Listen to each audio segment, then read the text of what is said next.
D triple B TGT maths exam जो इस 2021 में चल रहा है, ये काफ़ी रहस्यमय रहने वाला है। इस प्रकार का एग्ज़ाम शायद ही पिछले इतिहास के अंदर अगर नज़र डालें पिछले 8 से 10 सालों में ऐसा एग्ज़ाम शायद ही कभी हुआ होगा। क्योंकि एक तो 4 जुलाई जो फॉर्म फिलअप करने की लास्ट डेट थी, उसके जस्ट बाद ही इन्होंने 15 से 20 दिन बाद ही इन्होंने एग्ज़ाम डेट अनाउंसमेंट कर दी थी कि सितंबर में एग्ज़ाम होंगे। और इतनी जल्दी एग्ज़ाम डेट आने के बाद और इन्होंने जो पेपर का पैटर्न बनाया है वो भी बेहद कमाल का बनाया है ना। जो लोग हम तैयारी कर रहे थे, जो पढ़ रहे थे या पढ़ा रहे थे अब तक पिछले 8-10 सालों में, वहाँ से बिल्कुल डिफरेंट पेपर का पैटर्न देखने को मिला। और सबसे हैरानी की बात तो ये है कि पेपर तो डिफरेंट देखने को ही मिला कि आंसर की भी बिल्कुल थर्ड क्लास बनाई हुई है। मैं अगर ये कहूँ कि बहुत से क्वेश्चंस के ऑप्शंस गलत हैं, और अगर मैं ये भी कहूँ कि बहुत से क्वेश्चन ही गलत है, क्वेश्चन को गलत टाइप किया हुआ है, तो इसमें कोई हैरानी या गलत बात नहीं है। बिल्कुल बहुत सारे क्वेश्चंस गलत हैं। 1, 2, 5, 7 क्वेश्चन नहीं, पूरे 40 से ज़्यादा क्वेश्चंस आज मैं आपको बताने वाला हूँ कि D triple B TGT math जो मेल का एग्ज़ाम हुआ है 4 सितंबर को, क्योंकि सबसे ज़्यादा डिमांडिंग इसी एग्ज़ाम को पेपर को लेके आ रही थी कि सर 4 सितंबर को जो एग्ज़ाम हुआ है D triple B TGT maths male का, उसके करेक्ट मुझे हमें सॉल्यूशन बताए जाएं। जो भी रॉन्ग क्वेश्चंस हैं उनके बारे में करेक्ट आंसर की बताई जाए, उनके क्या करेक्ट सॉल्यूशन रहेंगे ताकि ऑब्जेक्शन लगाया जा सके। ठीक है, तो नमस्कार, स्वागत है एक बार फिर से आप सभी का अपने YouTube channel Nitin Sharma maths, और मैं हूं आपका दोस्त नितिन। काफ़ी लगातार हार्डवर्क करने से और लगातार आपके इस काम में लगे रहने से अभी काफ़ी रात हो चुकी है और ये वीडियो मैं रिकॉर्ड कर रहा हूँ क्योंकि सबसे ज़्यादा डिमांडिंग वीडियो है और बहुत जल्द आप तक पहुँचाना है। क्योंकि ऑब्जेक्शन लगाने की जो डेट है वो 9 सितंबर से 30th यानी कि 9 से 13 तारीख तक ऑब्जेक्शन लगाई जाएगी। तो फटाफट से स्टार्ट करते हैं इस वीडियो को। ठीक है, और आज हम सारे 40 से ज़्यादा क्वेश्चंस मैं आपको आज करवाने वाला हूँ। ये बताऊंगा कि कौन कौन से क्वेश्चंस गलत हैं, कौन कौन से क्वेश्चंस के ऑप्शंस गलत हैं, ये सारे तरीके बताऊंगा। और वीडियो के एंड में ये भी बताऊंगा कि ऑब्जेक्शन कैसे लगाना है और कैसे लगाई जाती है। और हर क्वेश्चंस के साथ एक प्रूफ अटैच करना होता है। ऑब्जेक्शन जब लगाते हैं तो वो प्रूफ, अब मैं यहाँ सॉल्यूशंस आपको कराने वाला हूँ, वहां से आप सॉल्यूशन बना सकते हैं और प्रूफ अटैच कर सकते हैं। ठीक है, तो चलिए स्टार्ट करते हैं इस क्लास को और लेते हैं रॉन्ग क्वेश्चंस की लिस्ट सारे रॉन्ग क्वेश्चन स्टार्ट करते हैं। पहला क्वेश्चन आपके सामने स्क्रीन पर आ चुका है। ठीक है, divergence and curl of a vector field are. मेरे पास जो पेपर रिसीव हुआ है, मोहित नाम के स्टूडेंट से मुझे ये पेपर रिसीव हुआ है, धन्यवाद करना चाहेंगे मोहित का। और मोहित जी, आपके क्वेश्चंस का जो मैथ का पार्ट था, पार्ट नंबर जो सेकंड था मैथ का, उसका पहला ही क्वेश्चन गलत है। मतलब जब आपने मैथमेटिक्स वाला पार्ट सोल्व करना शुरू किया था तो आपका पहला ही क्वेश्चन गलत था। क्या गलत था? ऑप्शंस किस प्रकार से गलत दिए हुए हैं आंसर की के अंदर। देखिए क्या आंसर की में क्या दिया हुआ है, divergence and curl of a vector field. मतलब वेक्टर फील्ड के लिए डाइवर्जेंस निकालें और कर्ल निकालें तो वो किस प्रकार की क्वांटिटी होती है। तो इसमें आंसर की में दिया हुआ है स्केलर एंड स्केलर, यानी कि दोनों को स्केलर बताया हुआ है, जबकि ये गलत है। इसका करेक्ट आंसर रहेगा scalar and vector, B option इसका करेक्ट रहेगा। क्योंकि डाइवर्जेंस जब निकालते हैं तो डेल डॉट एफ को डाइवर्जेंस कहा जाता है। एफ यहां पर कोई वेक्टर फील्ड है हमारा जिस पर हम लोग काम कर रहे हैं। ठीक है, एफ हमारा क्या है, वेक्टर फील्ड है। तो डाइवर्जेंस मतलब डेल डॉट एफ एक स्केलर क्वांटिटी होती है। ठीक है, कैसी क्वांटिटी होती है, स्केलर क्वांटिटी होती है। जबकि कर्ल का यहां पर जिक्र चल रहा है, कर्ल को डेल क्रॉस एफ से लिखते हैं और ये एक वेक्टर क्वांटिटी होती है। तो इसका मतलब इस क्वेश्चन से देखिए कुछ भी बड़ा डिफिकल्ट क्वेश्चन नहीं था, बिल्कुल to the point basic level का क्वेश्चन है। तो scalar and vector, B option इसका करेक्ट रहेगा। स्क्रीन पर आपको सारे क्वेश्चन मैं यहाँ पे शो करता रहूंगा। और अभी तक आपने इस वीडियो को लाइक नहीं किया तो फटाफट से लाइक कर दीजिए। आपके लिए बहुत मेहनत कर रहे हैं, पिछले 8-10 दिनों से आपके साथ जुड़े हुए हैं। अगर सच्चाई बताया तो पिछले 2 महीनों से आपके साथ लगे हुए हैं। ये तो हमारा बैड लगा कि पेपर का पैटर्न कुछ डिफरेंट आ गया, अदरवाइज हमने तैयारी इस लेवल की थी कि डेफिनेटली हमारा एग्जाम क्वालिफाई हो जाता। और पेपर के पैटर्न को बदलते देखकर हमने पिछले 1 हफ्ते से आपके लिए एमएससी लेवल के सारे कॉन्सेप्ट करवाए हैं आपको, real algebra, real analysis, abstract algebra, complex analysis. जो फीमेल कैंडिडेट्स इस वीडियो लेक्चर्स को देख रहे हैं तो जरूर आज मैं 40 से ज़्यादा क्वेश्चंस आपको कराने वाला हूं, जो भी रॉन्ग क्वेश्चंस है आंसर के अंदर। तो आप इस वीडियो को देख रहे हैं तो आपके लिए फायदेमंद होने वाली है, क्योंकि यहाँ से क्वेश्चन रिपीट होने की संभावना बन सकती है और इनके जैसे क्वेश्चन भी देखे जा सकते हैं। तो आप देख रहे हैं तो इस वीडियो को पूरा देखिएगा, बहुत कुछ सीखने को मिलेगा आपको। चलिए नेक्स्ट क्वेश्चन में आते हैं। क्वेश्चन नंबर 3 आपके सामने स्क्रीन पर है। Calculate the volume of sphere bye triple integration.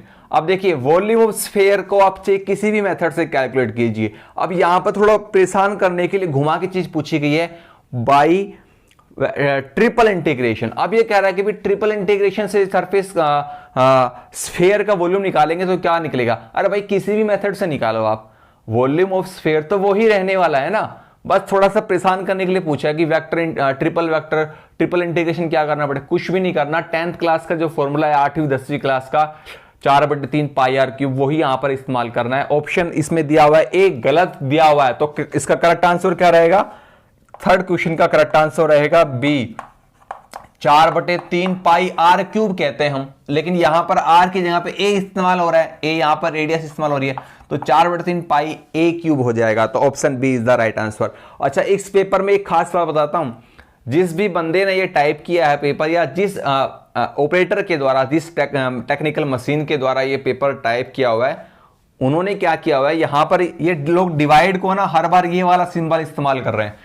आप देखेंगे मैं जितने भी रॉन्ग क्वेश्चंस करवाऊंगा, रॉन्ग आंसर के मैं जितने भी करेक्ट आंसर आपको आज कराने वाला हूं, जहां भी पूरे पेपर के अंदर जहां भी डिवाइड का इस्तेमाल करना है ना, वहां पर इन्होंने ये वाला सिंबल इस्तेमाल किया है। जबकि होना क्या चाहिए, हम लोग मैथमेटिक्स में डिवाइड के लिए जैसे हम लोग लिखते हैं 2/3, तो ये 2/3 का मतलब 2/3 होता है, ठीक है ना। तो 2/3, अब यहां पर भी देखिए इन्होंने डिवाइडेड ये इस प्रकार से 3 लिखा हुआ है, और जबकि होना ये वाला चाहिए था। तो आप पूरे पेपर में आप देखेंगे जहां भी डिवाइड का इस्तेमाल उन्होंने ये वाला सिंबल इस्तेमाल किया है, और ये हम लोगों को थोड़ा भ्रमित करते हैं, परेशान करते हैं, क्योंकि हम लोग इस प्रकार से इस्तेमाल करते हैं 2/3 4/3, है ना।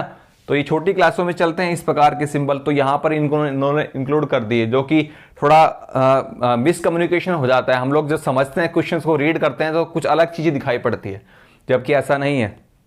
चलिए फटाफट से नेक्स्ट क्वेश्चन पढ़ते हैं। क्वेश्चन नंबर 5 आपके सामने स्क्रीन पर है। What will be the differential function of the log of x² + 2। मतलब आपसे इसका डेरिवेटिव जानना चाह रहा है, या फिर आपसे पूछा जाए कि मतलब ऐसा कौन सा फंक्शन है 4 ऑप्शन में जिसका इंटीग्रेशन करे तो log ऑफ x² + 2 बन जाए। उल्टा पुल्टा करके देखिए, हमें तो डायरेक्ट डेरिवेटिव पता लगाना है। इसके देखिए हर ऑप्शन में dx साइड में दिखाई पड़ रहा है, तो इस dx को देखकर परेशान नहीं होना है। आपसे डिफरेंशियल फंक्शन पूछा गया है, तो डिफरेंशियल फंक्शन यहां साइड में पड़ा हुआ होता है, dx के साइड में जो है वो ही आपका डिफरेंशियल फंक्शन है, वो ही आपको पता लगाना है।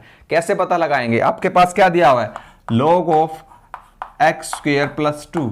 तो भैया इसका सीधा डेरिवेटिव कर दो ना, हम इसका डेरिवेटिव करना हमें आता है, इसमें कौन सी बड़ी बात है। कैसे करेंगे, देखिए log का कैसे करते हैं, 1/x² + 2। अब x² + 2 को करेंगे, 2 तो कांस्टेंट है, 2 का 0 हो जाएगा, x² क्या होगा 2x, तो 2x को यहां ऐसे लिखेंगे, तो हमारा आंसर क्या आने वाला है 2x डिवाइडेड बाई x² + 2। मैंने बोला था ये लोग हर जगह ये वाला सिंबल इस्तेमाल कर रहे हैं, लेकिन ये डिवाइड का मतलब ये होता है। तो इसका आंसर देखिए, इन्होंने बताया डी में तो नेगेटिव आ रहा है ना, नेगेटिव साइन आ रहा है, जबकि आना क्या चाहिए प्लस का। तो इसका मतलब ऑप्शन नंबर कौन सा करेक्ट होने वाला है, option C is the right answer. ठीक है, चलिए नेक्स्ट क्वेश्चन पे चलते हैं। क्वेश्चन नंबर 6, ये भी रॉन्ग आ रहा है, मेरे अकॉर्डिंग ये रॉन्ग आ रहा है। हालांकि इन्होंने 9 आंसर दिया हुआ है, लेकिन मैं इस 9 आंसर से सेटिस्फाई नहीं हूं भैया। मेरे अकॉर्डिंग इसका आंसर डी आना चाहिए, 7 इज द राइट आंसर। ये मैं अपने अकॉर्डिंग बता रहा हूं। हालांकि अगर आपको मैं आज आपको 40-42 क्वेश्चन जो कराने वाला हूं, अगर आपको किसी क्वेश्चन में ऐसा लगता है कि सर ये तो सही था, आपने इसको गलत बता दिया, तो आप मुझे व्हाट्सअप कर सकते हैं 9802338830, 9802338830। ठीक है, आप मुझे क्वेश्चन की उसका स्क्रीनशॉट और उसका करेक्ट आंसर मुझे बता सकते हैं। हालांकि मैंने अपने तरीके से अपनी तरफ से पूरी अच्छा एफर्ट लगाया है करेक्ट आंसर आपको देने का। फिर भी अगर आपको इन 40-42 क्वेश्चन में कोई 1 या 2 क्वेश्चन, ऐसे ज्यादा तो मिलेंगे भी नहीं, 1 या 2 क्वेश्चन ऐसा मिलता है कि आपको लगता है कि सर ये तो सही था, आपने इसको गलत बताया, तो आप मुझे व्हाट्सअप करके इन्फॉर्मेशन दे सकते हैं, ठीक है। अब यूट्यूब पे कमेंट करके हीरोगिरी दिखाने की जरूरत नहीं है कि सर देखो आपने तो गलत कर दिया, इसका सही है ना। आप क्या बोलते हैं, बिल्कुल शांतिपूर्वक मुझे व्हाट्सएप पे बता सकते हैं कि इसका आंसर ये आने वाला है, ठीक है। चलिए अब मैं 6th क्वेश्चन का सॉल्यूशन बता रहा था आपका। देखिए क्या सॉल्यूशन इसका रहने वाला है, क्या इसका करेक्ट आंसर रहने वाला है। इसमें एक रैंक थ्योरम का जिक्र होता है। कौन सी थ्योरम होती है? रैंक थ्योरम हम इस्तेमाल करेंगे। ग्रेजुएशन का कॉन्सेप्ट है रैंक थ्योरम का, ठीक है। और देखिए मैं आपको जो भी आज जितने भी क्वेश्चंस बताने वाला हूं ना, ये 40 से ज्यादा क्वेश्चंस कराऊंगा। इनमें आपको 11th-12th के क्वेश्चन भी मिलेंगे और ग्रेजुएशन के भी मिलेंगे। हालांकि 11th-12th के क्वेश्चन 25 से 30 के तक ही सिमट गए हैं, ज्यादा क्वेश्चन तो नहीं आए, 20 से 30 के बीच में ही आए हैं। अब इसका मतलब मैं आपको 40 से अधिक क्वेश्चंस करवा रहा हूं, तो इसका मतलब इसमें आपको ग्रेजुएशन के क्वेश्चन भी कराऊंगा, साथ में 11th-12th के भी कराऊंगा, ठीक है ना। और ऐसा वीडियो आपको यूट्यूब पे कहीं देखने को नहीं मिलेगा। अभी तक लाइक नहीं किया तो फटाफट लाइक कर देना, ठीक है। आप और दोस्तों तक शेयर जरूर करना ताकि वो भी लोग फायदा उठा सके इस बात का। अब देखिए अब यहां पर हमसे पूछा क्या गया है, एक मैट्रिक्स है 9/10 ऑर्डर की, मतलब n रोज है 10 कॉलम है, और रैंक कितनी है मैट्रिक्स की? 3 दी हुई है। मतलब एक मैट्रिक्स है ए, उसका ऑर्डर है 9/10, और जो रैंक ऑफ ए है वो आपको दिया हुआ है यहां पर 3। क्लियर कट है। अब जानना क्या चाह रहा है, which of the following is equal to the dimension of the null space of A. Null space of A का डायमेंशन जानना चाह रहा है। तो रैंक थ्योरम के हिसाब से dimension of null space of A plus rank of A is equal to n. अब ये एन क्या होता है? एन होता है और कॉलम्स ऑफ द मैट्रिक्स। अगर हमारे पास मैट्रिक्स ए है जिसका ऑर्डर m/n है, तो n क्या होता है? Number of columns. तो यहां पर n क्या है? Number of columns. अब इस फॉर्मूले के हिसाब से काम करेंगे और हमारा आंसर आ जाएगा। हमें निकालना है क्या है? डायमेंशन निकालना है। किसका? नल स्पेस का, ए मैट्रिक्स के ऊपर। रैंक ऑफ ए आपको दिया हुआ है, कितना दिया हुआ है? 3 यहां रखेंगे। n की वैल्यू कितनी है? यहां पर n की वैल्यू 10 है हमारे पास, तो सीधी सी बात है 3 को उधर ले जाएंगे तो हमारे पास dimension of null space of A कितना आने वाला है? आपका 7 आने वाला है, ठीक है। तो इस प्रकार से इसका आंसर क्या रह जाएगा? Option number D is the right answer. उम्मीद करता हूं आपको क्लियर हो गया होगा। चलिए नेक्स्ट क्वेश्चन में चलते हैं।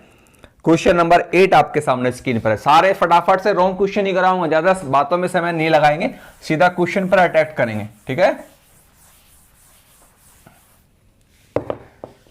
चलिए देखिए नेक्स्ट क्वेश्चन क्या है, find out the slope of tangent line to the curve x y cube minus y x cube is equal to 2 at the point 1-1। आपको एक पॉइंट दिया हुआ है और एक कर्व की इक्वेशन दी हुई है, स्लोप ऑफ टेंजेंट निकालना चाह रहा है। तो सीधा सा बात की निकल के आती है ना, जो स्लोप ऑफ टेंजेंट होती है, स्लोप ऑफ टेंजेंट का मतलब क्या होता है? आपने सारा लाइन मैंने आपको 11th-12th का पढ़ाया हुआ है। स्लोप ऑफ टेंजेंट का मतलब होता है भैया dy/dx। तो आपको सारा फोकस कहां करना है? dy/dx पे करना है। अब इसमें ज्यादा अलग अलग सेपरेट करने की आवश्यकता नहीं, सीधा dy/dx निकालो, उस पर अटैक करो। कैसे करना है देखो एग्जाम में कैसे करते हैं। पहले मैं क्वेश्चन की कर्व की इक्वेशन देख लेता हूं। कर्व की इक्वेशन है xy³ minus yx³ is equal to 2। तो सीधा सा इसके ऊपर dy/dx निकालने की कोशिश करो, कर लेते हैं। देखिए यहां पर प्रोडक्ट रूल लगेगा, 2 फंक्शन का प्रोडक्ट है, यहां पर भी 2 फंक्शन का प्रोडक्ट है, तो हमें तो dy/dx निकालना है। तो यहां से काम करते हैं, x as it is 3y³ का हो जाएगा 3y² और y का हो जाएगा dy/dx। x as it is y³ का डेरिवेटिव हो गया, ठीक है। प्लस उसके बाद हम लोग करेंगे y³ as it is, x का डेरिवेटिव कितना होता है? 1 होता है, ठीक है। तो ये हमारा इसका डेरिवेटिव हो चुका, माइनस का साइन लगाएंगे, यहां आते हैं तो हम लोग y को एज इट इज रखेंगे, x³ का हो जाएगा 3x² plus x³ as it is और y का हो जाएगा dy/dx और 2 का क्या हो जाएगा? 2 का हो जाएगा 0। अब इसको उठा के उधर ले जाएंगे तो प्लस का हो जाएगा, तो मैं इज इक्वल टू यही लगा लेता हूं, ये उठा के उधर ले गए, ठीक है। अच्छा जी, यहाँ पे पॉइंट क्या दिया हुआ है? 1-1 दिया हुआ है। देखो पॉइंट क्या दिया हुआ है? 1-1, मतलब x की वैल्यू 1 है, y की वैल्यू -1 है, और सारा फोकस कहां करना है? dy/dx पे करना है, ठीक है। चलिए पुट कर दो, अब सेपरेट करने की जरूरत नहीं है क्योंकि हमें तो आंसर से मतलब है, सीधा यहां पर रखो। तो x की वैल्यू 1, यहां पर 1 आएगा, y की वैल्यू -1, तो -1 का स्क्वायर 1, तो 3 × 1 तो 3 आ गया, 3 dy/dx आ गया। प्लस यहां से आएगा y -1 का क्यूब -1 तो -1 आएगा। इधर आ जाते हैं, y की वैल्यू -1, 3 x 1 का स्क्वायर 1 तो 3 इंटू -1 -3 प्लस x की वैल्यू कितनी 1 तो 1 का क्यूब 1 होता है dy/dx। देखा कितना इजी है, फटाफट यहीं रख दी सारी वैल्यू। इसको उठा के इधर ले आओ तो 3 में से 1 घट जाएगा तो 2 हो जाएगा 2 dy/dx, और 1 को उधर ले जाएंगे तो प्लस का 1 तो माइनस का 2 आएगा, 2 से 2 कट जाएगा तो हमारा आंसर क्या आएगा dy/dx इज इक्वल टू -1। और इसमें क्या दिया हुआ है, और इस क्वेश्चन में आंसर दिया हुआ है बी ऑप्शन, ठीक है, जबकि ये रॉन्ग है तो इसका करेक्ट आंसर क्या है, C option is the right answer, -1 is the right answer. ठीक है, इसको करेक्ट कर लीजिएगा।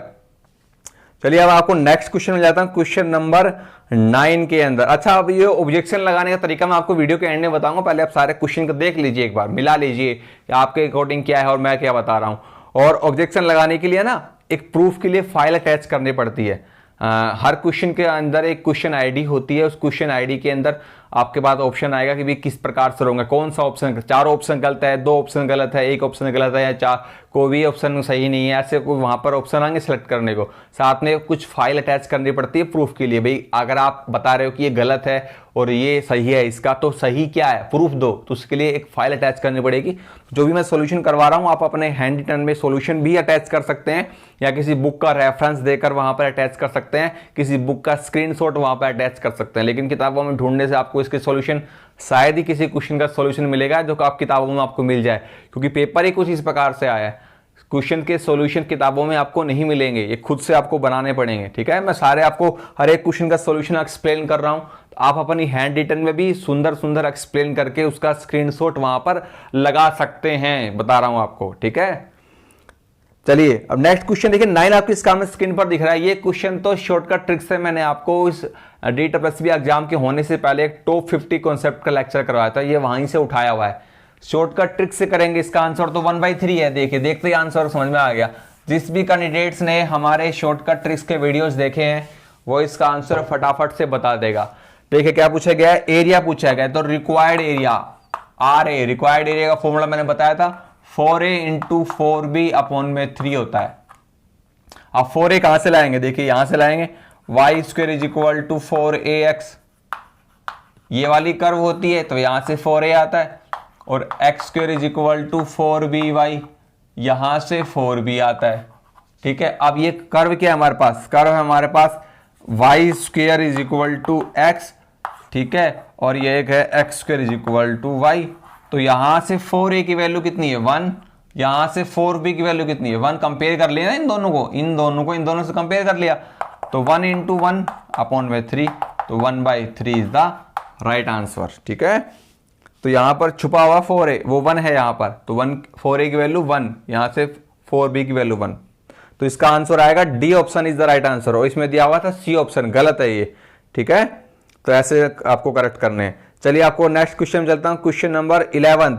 What is the slope of tangent to the curve. देखिए फिर से वही क्वेश्चन रिपीट हो रहा है। इस बार जो पॉइंट दिया है वो कोऑर्डिनेट फॉर्म में दिया है, x की वैल्यू भी 0, y की वैल्यू भी 0, तो आपको कंफ्यूज नहीं होना है। अगर आपको x और y को जब वैल्यू पुट कर रहे हैं, अगर x सिर्फ y वहां पर दिखाई नहीं दे रहा तो आप x की वैल्यू पुट कीजिए। देखिए कैसे, आपके पास कर्व क्या दी हुई है, क्वेश्चन नंबर 11 बता रहा हूं, y = 4x डिवाइडेड बाई, ये ऐसे है, इन्होंने फिर से वो डिवाइड का साइन लगा रखा है। ठीक है, और पॉइंट क्या दिया हुआ है 0,0, मतलब x की वैल्यू भी 0 है और y की वैल्यू भी क्या है 0 है। ठीक है, चलिए हमारा काम सीधा स्लोप ऑफ टेंजेंट पूछ रहा है, तो स्लोप ऑफ टेंजेंट मतलब dy/dx पूछ रहा है आपसे, तो डायरेक्टली करेंगे विद रेस्पेक्ट टू x, तो y का dy/dx, यहां पर कोएफिशिएंट रूल लगा देंगे भैया, x + 1 का होल स्क्वायर। ठीक है, v² v as it is, derivative of u 4x का 4 - 4x। ठीक है, डेरिवेटिव v करेंगे तो हो जाएगा 2x। अब पॉइंट क्या आपके पास, x की वैल्यू 0, y की वैल्यू 0, अब y तो यहां पर है नहीं, तो कुछ नहीं, घबराना नहीं है, तो x की वैल्यू तो 0, तो x तो रखो आप, y नहीं है तो कोई बात नहीं, तो यहां 0 रखेंगे तो खत्म हो जाएगा ये, 4 × 1 4 आएगा, यहां से 4 आएगा, यहां आप रखोगे 0 तो ये सारा 0 हो जाएगा, नीचे आएंगे 0 + 1 1 का स्क्वायर 1, तो आंसर कितना आएगा 4 आएगा। तो इसका मतलब इसका आंसर क्या आएगा, C option is the right answer. और इसमें ऑप्शन क्या दिया हुआ है, बी ऑप्शन, ये गलत दिया हुआ है, C option is the right answer. ठीक है, चलिए नेक्स्ट क्वेश्चन में आते हैं, क्वेश्चन नंबर 12।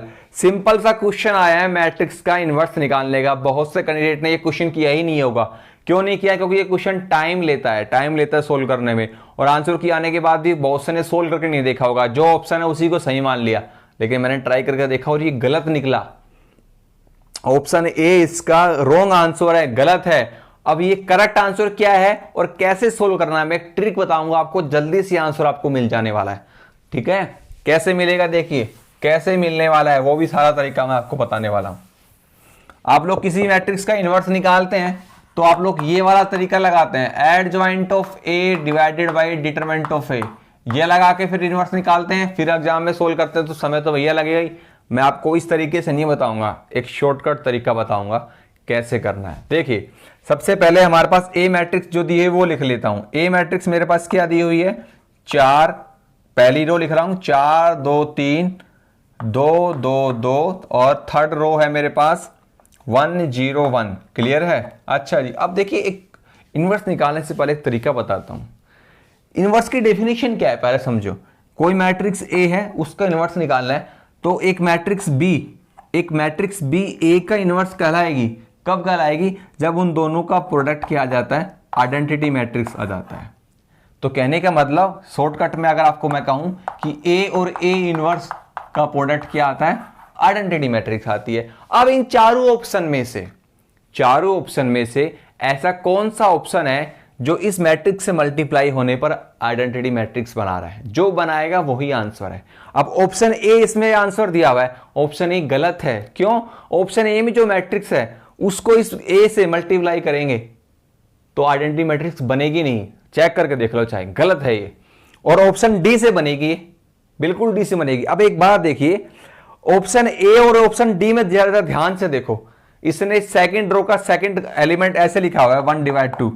अरे भैया इसका मतलब ये 1/2 है। ठीक है, 1/2 है। अब ऑप्शन ए और डी में ध्यान से देखो, पहली रो दोनों की मिल रही है, ऑप्शन ए की ऑप्शन डी की, सेकंड रो भी मिल रही है। थर्ड रो में सिर्फ एक अंतर आ रहा है, थर्ड रो का पहला एलिमेंट ऑप्शन डी में माइनस बना रहा है और थर्ड रो का पहला एलिमेंट ऑप्शन ए में बना रहा है। बस हल्का सा यही फर्क है, और ये 1 और -1 से ही सारा खेल समझ में आ जाएगा। ठीक है, अब देखिए ऑप्शन बी और ऑप्शन सी की तरफ देखें तो ऑप्शन सी के अंदर और ऑप्शन बी के अंदर थर्ड रो का थर्ड एलिमेंट डिफरेंट आ रहा है ना। अब देखिए एग्जाम में जब ऐसे क्वेश्चन आते हैं ना, तो आपके पास सबसे बढ़िया तरीका यह होता है कि जो सबसे डिफरेंट है ना, पहले उसी ऑप्शन को ट्राई करो।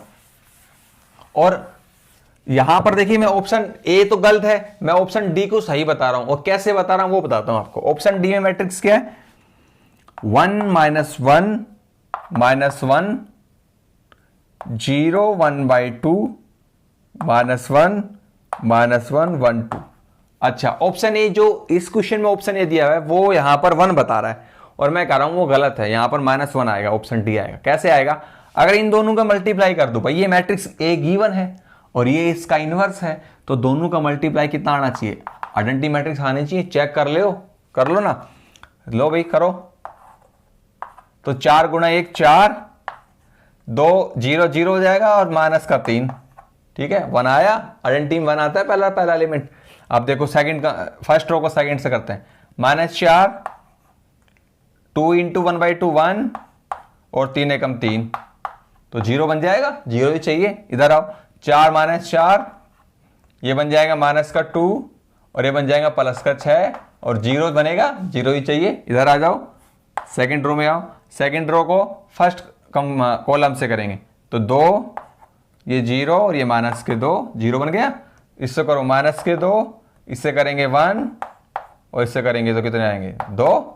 अब देखो 3 2 और 1 3, 3 2 घटाएंगे 1 आया, यहां से भी 1 आया, यहां से भी 1 आया, यहां से 0 आना चाहिए। देखो 0 आ रहा है कि नहीं आ रहा है। 2 को -2 हो जाएगा, ये -2 हो जाएगा, +4 बिल्कुल 0 बन जाएगा। इधर आ जाओ, अच्छा जी 1 0 और -1 0 बन गया। यहां से करेंगे -1 0 और +1, ठीक है जी। यहां करो -1 0 और प्लस के 2 1 बनेगा, यहां से 1 बना, यहां से 1 बना, यहां से 1 बना, ये सारा क्या है 0 है, 0 है बिल्कुल है। और ऑप्शन ए लेते तो यहां पर 0 नहीं बनता, सॉरी यहां पर 1 नहीं बनता, क्योंकि यहां पर प्लस का 3 आता 7 बन जाते, जबकि कितना बनना चाहिए 1 बनना चाहिए। तो option D is the right answer, option A गलत है। ठीक है, चलिए नेक्स्ट क्वेश्चन में आते हैं। क्वेश्चन नंबर 13 में आपको मैं लेके चलता हूं। तो 13 क्वेश्चन देखिए आपके सामने, एक पोलिनोमियल x की power 3 plus 4x plus 8 has. अब इस क्वेश्चन में मुझे थोड़ा डाउट है कि इन्होंने ऑप्शन बताया ए 1 पॉजिटिव एंड 2 इमेजिनरी 0। मैं तो भैया सेटिस्फाई नहीं हूं, ये ऑप्शन ए मेरे हिसाब से तो गलत है, इसका ऑप्शन बी करेक्ट होना चाहिए। 1 नेगेटिव एंड 2 इमेजिनरी 0, मतलब एक तो नेगेटिव होगा ही होगा। कैसे होगा वो देखिए मैं आपको बताता हूं। आप लोगों ने क्या किया होगा, आपके पास पोलिनोमियल क्या है, fx is equal to x की पावर 3 प्लस 4x और प्लस 8। अब आपने सारा दिमाग पता कहां लगाया होगा, आपने दिमाग लगाया होगा भैया एक ऐसा नंबर पता लगा लो, ऐसे x की वैल्यू पता लगा लो, या कोई ऐसा 0 पता लगा लो जिसको यहां पुट करने पर 0 आंसर आ जाए। जैसे आप लोग कैसे चेक कर रहे होंगे, 0 रख के देख रहे होंगे 0 नहीं बन रहा, 1 रख के देख रहे होंगे 0 नहीं बन रहा, -1 रख के देख रहे होंगे 0 नहीं बन रहा, 2 रख के देख रहे होंगे -2, कहीं भी 0 नहीं बन रहा, आखिरी में हार मान ली होगी, छोड़ दिया होगा।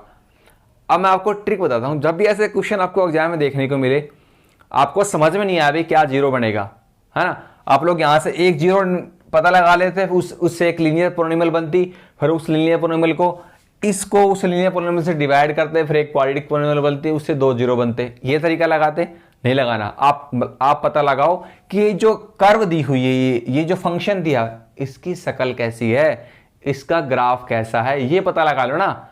ठीक है ना, कैसे पता लगाएंगे, बहुत बेहद सिंपल तरीका है, मैं अपना जो जनरल तरीका लगाता हूं वो बताता हूं आपको। इसकी टेबल बना लो सिंपल सी, है ना, टेबल बना लो, पॉइंट्स पता लगा लो और पता लग जाएगा ये कर्व कहां से पास कर रही है, x और y। x की वैल्यू 0 लेंगे तो यहां 0 रखेंगे तो 8 आएगा, x की वैल्यू 1 लेंगे तो 4 5 13 आ जाएंगे, 8 5 13। -1 लेंगे तो -1 पे ये कितना बन जाएगा, -5, 8 में 5 घटाएंगे तो 3। ठीक है, अच्छा एक वैल्यू ले लेते हैं, है ना, मैं -2 ले लेता हूं, -2 लेंगे तो 2 की पावर 3 8, -8 प्लस 8 कट जाएंगे तो ये 4 दूनी -8 आएंगे। चलिए अब इन पॉइंट्स को ड्रा करते हैं। x की वैल्यू 0, y की वैल्यू 8 मान लेते हैं, यहां पर आ रही है, ये वाला पॉइंट आया। x की वैल्यू 1 यहां मान ले लेते हैं x की वैल्यू, और y की वैल्यू 13 तो मान लेते हैं लगभग ये यहां आया, ए इधर गया, तो एक पॉइंट ही आया, एक पॉइंट ही आया।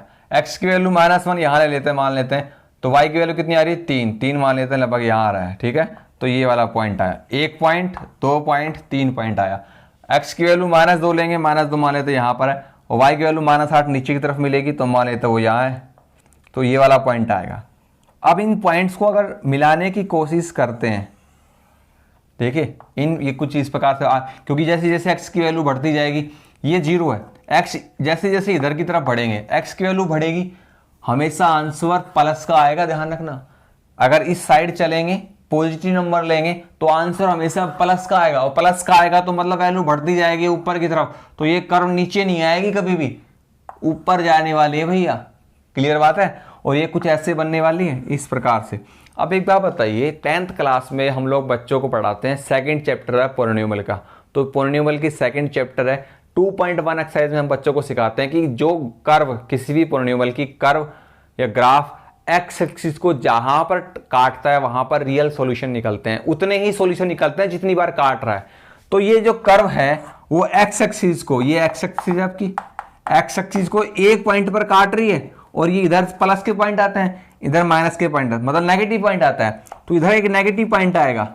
कैसा पॉइंट आएगा, नेगेटिव। तो मतलब एक 0 तो भैया नेगेटिव आने वाला है, आने वाला है कि नहीं आने वाला है। बाकी 2 कैसे होंगे, अगर वो एक दूसरे कॉन्जुगेट, अगर कॉम्प्लेक्स में हुए, इमेजिनरी फॉर्म में हुए तो एक दूसरे कॉन्जुगेट होंगे। तो यहां पर ऑप्शन ए 1 पॉजिटिव वाला तो गलत हो रहा है, मेरे हिसाब से गलत हो रहा है। यहां पर option B is the right answer, B correct होना चाहिए, 1 नेगेटिव 2 इमेजिनरी जीरोज। ठीक है, और अगर आपको कुछ और लगता है तो आप मुझे जरूर व्हाट्सअप करके बताइएगा कि आपके अकॉर्डिंग क्या है। चलिए नेक्स्ट क्वेश्चन में लेके चलते हैं। What will be the average rate of change of function y is equal to 25 minus x square. अब देखिए ये जो क्वेश्चन है ना, मुझे इस क्वेश्चन में सबसे बड़ी दिक्कत ये आ रही है कि मुझे ये क्वेश्चन गलत प्रिंट लगता है, मतलब टाइप गलत तरीके से हुआ है ना, गलत तरीके से ये टाइप हुआ है। अब क्या गलती हो सकती है वो मैं आपको बताऊंगा। इसके 4 ऑप्शन पे नजर डालने से पहले, और आप लोगों ने आंसर कहां लगाया होगा, आपने आंसर लगाया होगा 4, बी ऑप्शन लगाया होगा, है ना। लेकिन मैं ये कहता हूं कि मुझे क्वेश्चन का फ्रेज ही कुछ गलत लगता है। अब ये क्या गलती हो सकती है वहां नजर डालते हैं एक बार, ठीक है। चलिए अब देखिए ये क्वेश्चन क्या पूछना चाह रहा है, what will be the average rate of change of function at x equal to 2। पहली बात तो जब क्वेश्चन ऐसा आता है ना, average rate of change of function, average rate of change of function, तो जब भी इस प्रकार से पूछा जाता है ना, तो इस वहां पर कोई भी फंक्शन f(x) होता है, तो वहां पर वो फंक्शन जो डिफाइंड होता है, भाई कुछ भी डिफाइंड होता है, तो वहां पर एक क्लोज इंटरवल जरूर होता है, मान लेते हैं ओपन क्लोज इंटरवल ए भी होता है। क्वेश्चन इस प्रकार से होता है, जब average rate of change of function पूछा जाता है, तो average rate of change of function, ठीक है ना, ये जो हम निकालते हैं एवरेज, मैं लिखे देता हूं, कहने का मतलब ये जब आपसे निकाला जाएगा average rate of change of function, तो उसकी वैल्यू होती है f of b minus f of A divided by b minus, ये वाला फॉर्मूला इस्तेमाल किया जाता है, ठीक है, ये वाला फॉर्मूला इस्तेमाल किया। एक मेरे हिसाब से तो इस प्रकार से यहां पे कोई ना कोई क्लोज इंटरवल दिया हुआ होना चाहिए था इस क्वेश्चन में जो स्क्रीन पर आपको दिख रहा है। और अगर आपको लगता है भाई ये ऐसे नहीं होगा, यही करेक्ट है, अब अगर इसको आप करेक्ट मान रहे हैं, अब मैं इसको हटा रहा हूं, मेरे हिसाब से तो ऐसा होना चाहिए था, क्लोज इंटरवल होना चाहिए था, या फिर और क्या क्या हो सकता है पॉसिबिलिटी। अब देखिए इस क्वेश्चन में आप लोगों ने ये माना है y is equal to 25 minus x square. अब कुछ लोग तो इसको पता क्या मान रहे हैं, इसको मान रहे हैं ये, जबकि इन दोनों में फर्क है, इन दोनों में फर्क है। ये ग्रेटेस्ट इंटीजर भी हो सकता है, क्या हो सकता है, ये ग्रेटेस्ट इंटीजर भी हो सकता है, ग्रेटेस्ट इंटीजर भी हो सकता है। लेकिन एक बात होती है ग्रेटेस्ट इंटीजर वाले क्वेश्चंस के अंदर, जब भी कोई भी क्वेश्चन ग्रेटेस्ट इंटीजर का बनता है या एग्जाम में आपने देखा होगा, तो वहां पर एक लाइन लिखी होती है ये इस प्रकार से, is denote greatest integer function, ये ग्रेटेस्ट इंटीजर को डिफाइन करता है, ये बातें वहां पर लिखी हुई होती है। लेकिन इस क्वेश्चन में तो ऐसा कहीं लिखा हुआ नहीं है, नहीं लिखा हुआ है, तो इन मूर्खों ने यहां पर ग्रेटेस्ट इंटीजर क्यों लगाया हुआ है। अगर इनको ब्रैकेट ही लगाना था तो ये वाला ब्रैकेट लगा देते भैया, ओपन सिंपल ब्रैकेट। और इसमें अगर ब्रैकेट ना भी लगाए तो कौन सी बड़ी बात थी, इसमें ब्रैकेट ना भी लगाया जाए तो क्या बड़ी बात थी, नहीं लगाओ तो क्या फर्क पड़ता है, कोई कोई यहां तो इसके बाद में कोई टर्म तो है नहीं जो दिक्कत कर रही है, क्यों लगाया ब्रैकेट इन्होंने, और लगाया तो ढंग से एक्सप्लेन भी नहीं कर रखा। तो ये क्वेश्चन का फ्रेज ही मुझे तो गलत लगता है, ठीक है ना। ऑप्शन तो बात की बात है, मुझे तो क्वेश्चन गलत लग रहा है, और आपको हिसाब से क्या हो सकता है तो आप मुझे जरूर बताना, ठीक है। चलिए मैं आपको नेक्स्ट क्वेश्चन में लेके चलता हूं आपको। और अगर आप इसको ये समझ के कर रहे हैं, एक बार रुक जाते हैं, एक बार यहां पर इसको ये समझ के कर रहे हैं, तो आपने क्या किया होगा, इसका डेरिवेटिव निकाला होगा, है ना। तो इसका डेरिवेटिव 25 का 0, इसका माइनस का 2x, अब x की वैल्यू यहाँ पे 2 रखेंगे तो माइनस का 4 रखा आंसर आया होगा, सॉरी, तो आपका आंसर बी नहीं, आपका आंसर ए आया होगा, -4 आया होगा, इसमें दिया होगा 21। अब ये 21 किस प्रकार से निकाल रहा है ये तो भगवान जाने, क्योंकि फंक्शन मुझे तो ठीक तरीके से डिफाइन नहीं लग रहा, ठीक है। चलिए अब नेक्स्ट क्वेश्चन में चलते हैं। क्वेश्चन नंबर 19 आपके सामने स्क्रीन पर है। ऐसा क्वेश्चन पेन उठाने की जरूरत नहीं है, पढ़ते ही आंसर है, 9th क्लास का रिजल्ट है ये, ठीक है। और ये रिजल्ट मैंने ऐसे क्वेश्चन मैंने एग्जाम से पहले ही आपको करवाए हैं। इसका आंसर आएगा 3xyz, डायरेक्ट इसका आंसर है, इसका आंसर डायरेक्ट है, सोल्व करना नहीं है, कोई कहीं सोल्व करने लग जाओ, ये रिजल्ट होता है। अगर कोई 3 नंबर इस प्रकार से है, real number x + y + z = 0, तो रिजल्ट होता है ये, देन x की पावर 3 + y की पावर 3 + z की पावर 3 = 3xyz।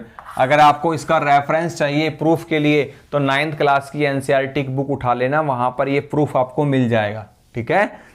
कहीं आप इसको एक्सप्लेन करने लग जाओ प्रूफ निकालने के लिए, ठीक है, बुक का रेफरेंस ले सकते हो यहां पर। अब मैं आपको नेक्स्ट क्वेश्चन में लेके चलता हूं, ठीक है। अब ये अभी जो हमने ये 19 तक क्वेश्चन किया ना, अब देखिए आपको 20-20 के सेक्शन बने हुए थे, है ना, 20-20 क्वेश्चंस के 20 क्वेश्चन के सेक्शन थे, मैथ के 5 सेक्शन थे, हर सेक्शन में 20 क्वेश्चन थे। पहले 20 क्वेश्चन के अंदर मेरे को 11 क्वेश्चन में ऑब्जेक्शन दिखाई पड़ रही है। पहले 20 के अंदर 11 क्वेश्चन मुझे गलत दिखाई पड़ रहे हैं, मतलब उनके ऑप्शन गलत दिखाई पड़ रहे हैं, मुझे ऑब्जेक्शन दिखाई पड़ रही है। तो अब मान के चलिए क्या पेपर बनाया इन्होंने, 20 में से 10 क्वेश्चन, 11 क्वेश्चन गलत आ रहा है, 50% गलत प्रिंट कर रखा है इन्होंने। और मैं आपको अभी आज की इस क्लास में 40 से ज़्यादा क्वेश्चन कराऊंगा।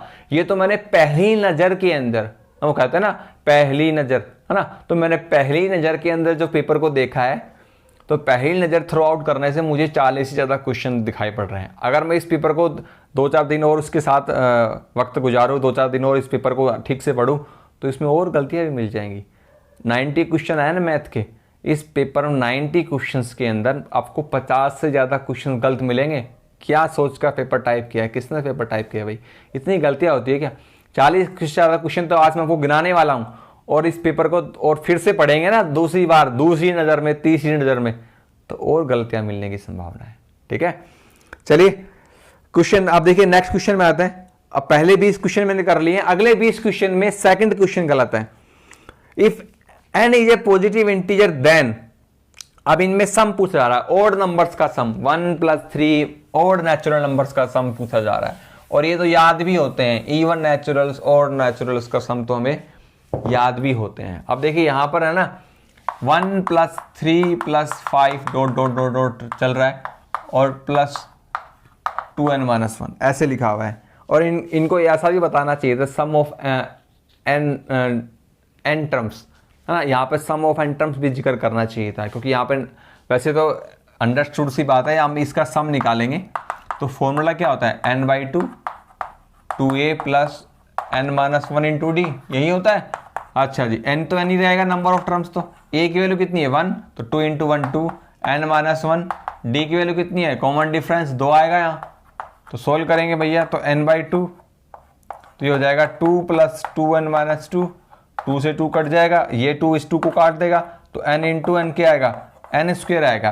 तो इसका ऑप्शन करेक्ट क्या होगा, सी ऑप्शन करेक्ट होगा। अगर आपको ये सोल्व करने में समय नहीं है, वैसे तो सोल्व करना इजी था, जल्दी से हो गया, फिर भी अगर मैं आपको एक तरीका बताता हूं, डायरेक्ट सब्स्टिट्यूशन मेथड लगाओ। अब देखिए पहले तो मैं इस क्वेश्चन ऑप्शन डी को गलत साबित करता हूं। ऑप्शन डी क्या है, n - 1। अरे भैया ऑप्शन पुट करके देखो ना, जैसे मान लें n की वैल्यू 1 लेता हूं, तो यहां पे 1 रखूंगा, तो 1 - 1 कितने होते हैं, 0, मतलब पहली टर्म 0 आएगी क्या, गलत बात, पहली टर्म तो 1 आ रही है, वैसे भी गलत हो गया ये। n की वैल्यू 2 ले लेते हैं, तो 2 में से 1 घटाएंगे तो कितना आएगा, 1, तो मतलब 2 टर्म का जोड़ 1, और इसमें कितना आएगा 2 टर्म का जोड़, 3 और 1 4, तो वैसे भी गलत हो गया।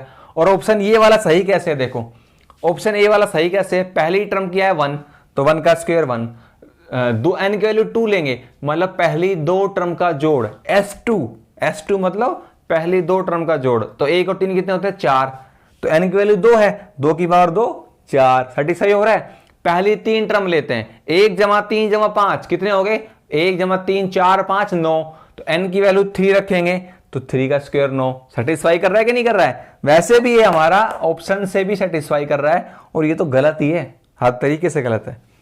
चलिए नेक्स्ट क्वेश्चन में लेके चलता हूं आपको। Find the common ratio of the GP, the first term of the GP is 1 and the sum of the third and the fourth fifth term is 90। अब इस क्वेश्चन को कैसे बनाते हैं वो देखिएगा, ठीक है, देखिएगा। फर्स्ट टर्म कितनी दी है जीपी की, 1 दी हुई है, मतलब ए की वैल्यू 1 दी हुई है। अच्छा जी, कह रहा है कि sum of the third term A3 और A5 वो 90 है, थर्ड और फिफ्थ टर्म 90 दी हुई है। फॉर्मूला क्या होता है, an का, nth टर्म का, a × r⁻n - 1, तो लगा दो भैया, घबराना क्या है, तो ये हो जाएगा AR² + AR⁴ = 90। r की वैल्यू, a की वैल्यू 1 है, तो हो जाएगा R² + R⁴ = 90, तो R² + R² - 90 = 0। क्वाड्रेटिक इक्वेशन बन जाएगी R² के अंदर, तो इसके फैक्टर बनाएंगे तो बनेंगे R² - 9 और R² + 10, फैक्टर बना लो, यही बनने वाले हैं, ठीक है। अब यहाँ इन दोनों को इक्वेट करेंगे 0 को, तो R² - 9 = 0 और R² + 10 = 0। तो ये तो कोई पॉसिबिलिटी दिखाई नहीं पड़ रही कि स्क्वायर करें और जोड़े 10 में 0 आ जाए, ये तो नेगलेक्ट कर देंगे। इधर आ जाओ तो आर की वैल्यू यहाँ से 2 आने वाली है, क्या +-3। ऑप्शन में देखो चाहे 3 और -3 दोनों ली जा सकती है। ऑप्शन के अंदर सी ऑप्शन में 3 आ रहा है तो 3 करेक्ट है। तो ऑप्शन डी तो 4 बता रहा है, गलत बात है, ये तो है, मूर्ख आदमी बेवकूफ बना रहा है, कुछ भी नहीं है। चलिए नेक्स्ट क्वेश्चन में आते हैं। ग्रेटेस्ट एक्स, देखिए मैंने बोला था ग्रेटेस्ट इंटीजर में ग्रेटेस्ट इंटीजर को बताता है ये, इस क्वेश्चन में देखो फोर्स में बताया हुआ है इसमें ग्रेटेस्ट इंटीजर क्या चीज है।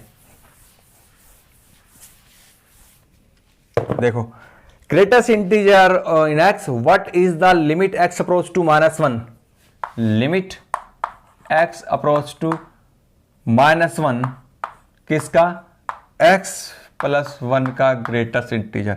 इसने कहा आंसर ऑप्शन बी -1। मैं कह रहा हूं डज नॉट एग्जिस्ट आएगा, डज नॉट एग्जिस्ट आएगा। कैसे आएगा वो देख लो आप। जब भी इस प्रकार से लिमिट सोल्व करनी होती है तो हम लोग क्या करते हैं, लेफ्ट हैंड लिमिट और राइट, क्योंकि लिमिट का सीधा सा मतलब ये निकलता है, लिमिट ये कहती है भैया लेफ्ट और राइट बराबर आ जाए तो मैं बराबर होंगी, मेरी लिमिट एग्जिस्ट करेगी, ठीक है। तो लेफ्ट हैंड लिमिट निकालते हैं, तो लेफ्ट हैंड लिमिट और राइट हैंड लिमिट दोनों चेक करेंगे। अगर बराबर आ गई तो लिमिट है और बराबर नहीं है तो लिमिट एग्जिस्ट नहीं करेगी। तो लेफ्ट हैंड लिमिट पे काम करें तो लिमिट x अप्रोच टू -1 इस पर माइनस ले रहे हैं, है ना। f(x) की वैल्यू क्या है आपके पास, x ग्रेटेस्ट इंटीजर x+1। अब राइट लिमिट लूंगा -1 प्लस -1 के राइट में चल रहा हूं, फंक्शन क्या है ग्रेटेस्ट इंटीजर x+1, ठीक है। लिमिट को सब्स्टिट्यूट करना आता है आपको, बिल्कुल आता है, आपको सिखाया हुआ है। तो h अप्रोच टू 0 हो जाएगा और यहां बन जाएगा, यहां x की जगह पर क्या लिखेंगे, x की जगह पर लिखेंगे -1 इंटू h, क्योंकि x के -1 के लेफ्ट में जा रहे हैं तो -1 इंटू h नहीं, -1 -h+1 और इधर क्या आएगा, limit h approach to 0 -1 plus h+1, तो -1+1 कट जाएगा। अब इसका मतलब क्या है, देखो इसका मतलब क्या होता है, ग्रेटेस्ट इंटीजर -h का मतलब क्या होता है, 0 -h होता है। तो 0 -h का ग्रेटेस्ट इंटीजर क्या होता है, मतलब 0 में से कुछ कम कर रहे हैं, 0 में से यहां बताता हूं, ये 0 है, 0 से कुछ कम करेंगे तो इधर आ गए, इधर क्या होता है -1, 0 से कम कर रहे हैं, 0 -h मतलब 0 में स्लाइटली कुछ कम कर रहे हैं, तो हम इधर आ गए, इस एरिया में आ गए। और ग्रेटेस्ट इंटीजर कहता है भाई मैं तो या तो खुद के बराबर होता हूं या खुद से छोटा होता हूं, तो इधर आएंगे तो कोई इंटीजर है नहीं, तो खुद से छोटा कौन है, -1, तो इसका आंसर क्या आएगा -1। ये दोनों कट गए। अब +h का मतलब क्या होता है, 0 + h होता है। अब ग्रेटेस्ट इंटीजर का मतलब 0 से उधर चले गए तो 0 1 के बीच में आ गए, 0 से थोड़ा सा फालतू चले गए। अब ग्रेटेस्ट इंटीजर तो फिर से वही कहेगा कि मैं तो भाई या तो खुद के बराबर होता हूं या खुद से छोटा होता हूं, तो यहां तो कोई इंटीजर है नहीं, तो खुद से छोटा कौन है, 0, तो 0 के ऊपर आएगा, मतलब यहां है वो, तो खुद से छोटा कौन है 0, तो 0 पर आएगा। तो इसकी तो आई -1 और इसकी आई 0, तो नॉट इक्वल आई, left hand limit not equal to right hand limit, does not exist. Option D is the right answer. Next question में चलते हैं, क्वेश्चन नंबर 5 आपके सामने है। Calculate the limit n tends to infinity, value क्या दी हुई है, किसकी वैल्यू निकालनी है, देखो limit n tends to infinity 7n+3 divided by 5n+√n, ठीक है। अब देखो ऐसी फॉर्म क्या बन रही है, इन्फिनिटी बाई इन्फिनिटी फॉर्म बन रही है, इन्फिनिटी यहां रखेंगे इन्फिनिटी यहां, तो एल हॉस्पिटल रूल से भी कर सकते हैं इसको। एक डायरेक्ट तरीका और भी है, जब ऊपर इन्फिनिटी फॉर्म बनती है और फंक्शन रैशनल वाला हो, ठीक है ना। और देखो यहाँ पर पावर कितनी है 1, तो ग्रेटेस्ट पावर यहाँ पावर 1, यहाँ 1/2 है, तो 1 पावर सबसे बड़ी पावर क्या है 1, तो कॉमन लेके भी हो जाएगा ना, तो कॉमन ले लो भैया, limit n approach to infinity n common लेंगे तो 7+3/n। ये मैं सॉल्यूशन इसलिए करवा रहा हूं ताकि आप क्वेश्चन में ऑब्जेक्शन लगाए तो वहां कुछ प्रूफ देना पड़ता है भैया, तो ये सारे सॉल्यूशन आप नोट कर लेना वीडियो लेक्चर्स को देख के, और उनके प्रूफ हैंड रिटन में। अगर बुक का रेफरेंस नहीं मिल रहा है तो जब कोई सहारा ना मिले, बुक का रेफरेंस ना मिले, तो सुंदर सुंदर राइटिंग में या टाइप करके भी काम चल जाएगा। अपना प्रूफ अटैच करें, वहां पर कुछ ना कुछ दिखाएं उनको कि ये ऐसे होगा भाई, है ना। क्योंकि हर बार बुक का रेफरेंस देना भी आवश्यकता नहीं है। अगर बुक का रेफरेंस नहीं मिल रहा तो खुद दो रेफरेंस। अरे बुक को लिखने वाला भी तो कोई एक इंसान ही होता है, बुक को लिखने वाला भी तो कोई राइटर होता है। और जब वहां पर आप रेफरेंस लगाओगे तो उस बुक का राइटर का नाम या उस बुक का पूरा फोटो थोड़ी ना भेजोगे, हल्का सा स्क्रीन शॉट भेजना होता है। तो अगर आप बुक का रेफरेंस आपको नहीं मिल रहा है तो खुद लिख कर भेजो उसको। मैं कह रहा हूं कि हाँ कि भैया ऐसे आप खुद लिख के भेजो, हाँ भाई मेरे अकॉर्डिंग ठीक है ये, है ना। जो भी भेजने वाला है वो ये विश्वास रखे खुद पर कि हाँ मैं भेज रहा हूं तो सही है ये प्रूफ, ठीक है। तो यहां से n कॉमन लेंगे तो 5 प्लस ये क्या बन जाएगा 1 अपॉन n की पावर माइनस 1/2 बन जाएगी, क्योंकि ये पावर 1/2 नीचे n से करेंगे तो ऊपर से नीचे आएगा, सॉरी 1/2 होगी ये, तो 1/2 नीचे लाएंगे ना तो 1 अपॉन 1/2 करेंगे तो 1/2 हो जाएगा। अब देखिए यहाँ पर क्या रहने वाला है, n से n कट गया तो यहाँ पर 0 बन जाएगा, ये 0 बन जाएगा तो क्या बचेगा 7/5 बचेगा। Option number B is the right answer. Next question देखो, calculate limit n tends to infinity 1 + 1 upon n। ये इन्होंने डिवाइड को हर जगह कैसे लिखा हुआ है भगवान जाने, कहाँ क्या सोच के पेपर टाइप किया था। Limit n tends to infinity 1 + 1/n है और पावर क्या है n। मैंने आपको शॉर्टकट ट्रिक्स बताई हुई है, बहुत बार ऐसे क्वेश्चन आते हैं। इस क्वेश्चन को करने से पहले ट्रिक क्या है, रिजल्ट क्या है, limit n tends to infinity 1 + lambda upon n की पावर n। फॉर्म बननी चाहिए 1 की पावर इन्फिनिटी, तभी लगता है ये काम। देखो चेक करो क्या 1 की पावर इन्फिनिटी बन रहा है, बन रहा है। यहां इन्फिनिटी रखेंगे, लैम्डा अपॉन इन्फिनिटी 0 तो 1 बचा और 1 की पावर इन्फिनिटी फॉर्म बन गई। तो जब भी 1 की पावर इन्फिनिटी फॉर्म बनती है तो यहां पर इसका आंसर होता है e की पावर लैम्डा। क्या आंसर होता है इसका, e की पावर लैम्डा। तो लैम्डा की वैल्यू यहां पर कंपेयर करेंगे तो लैम्डा की वैल्यू यहां पर कितनी है 1, तो e की पावर 1 मतलब e आंसर आएगा इसका। और इसने क्या दे रखा है, सी ऑप्शन दे रखा है, बेवकूफ बना रहा है। चलो नेक्स्ट क्वेश्चन में चलते हैं, क्वेश्चन नंबर 10 में आ जाओ। What will be the order and degree of the differential equation. Order and degree differential equation पूछ रहा है। अब क्वेश्चन में इसको सोल्व नहीं करूंगा, डायरेक्ट यही बताऊंगा।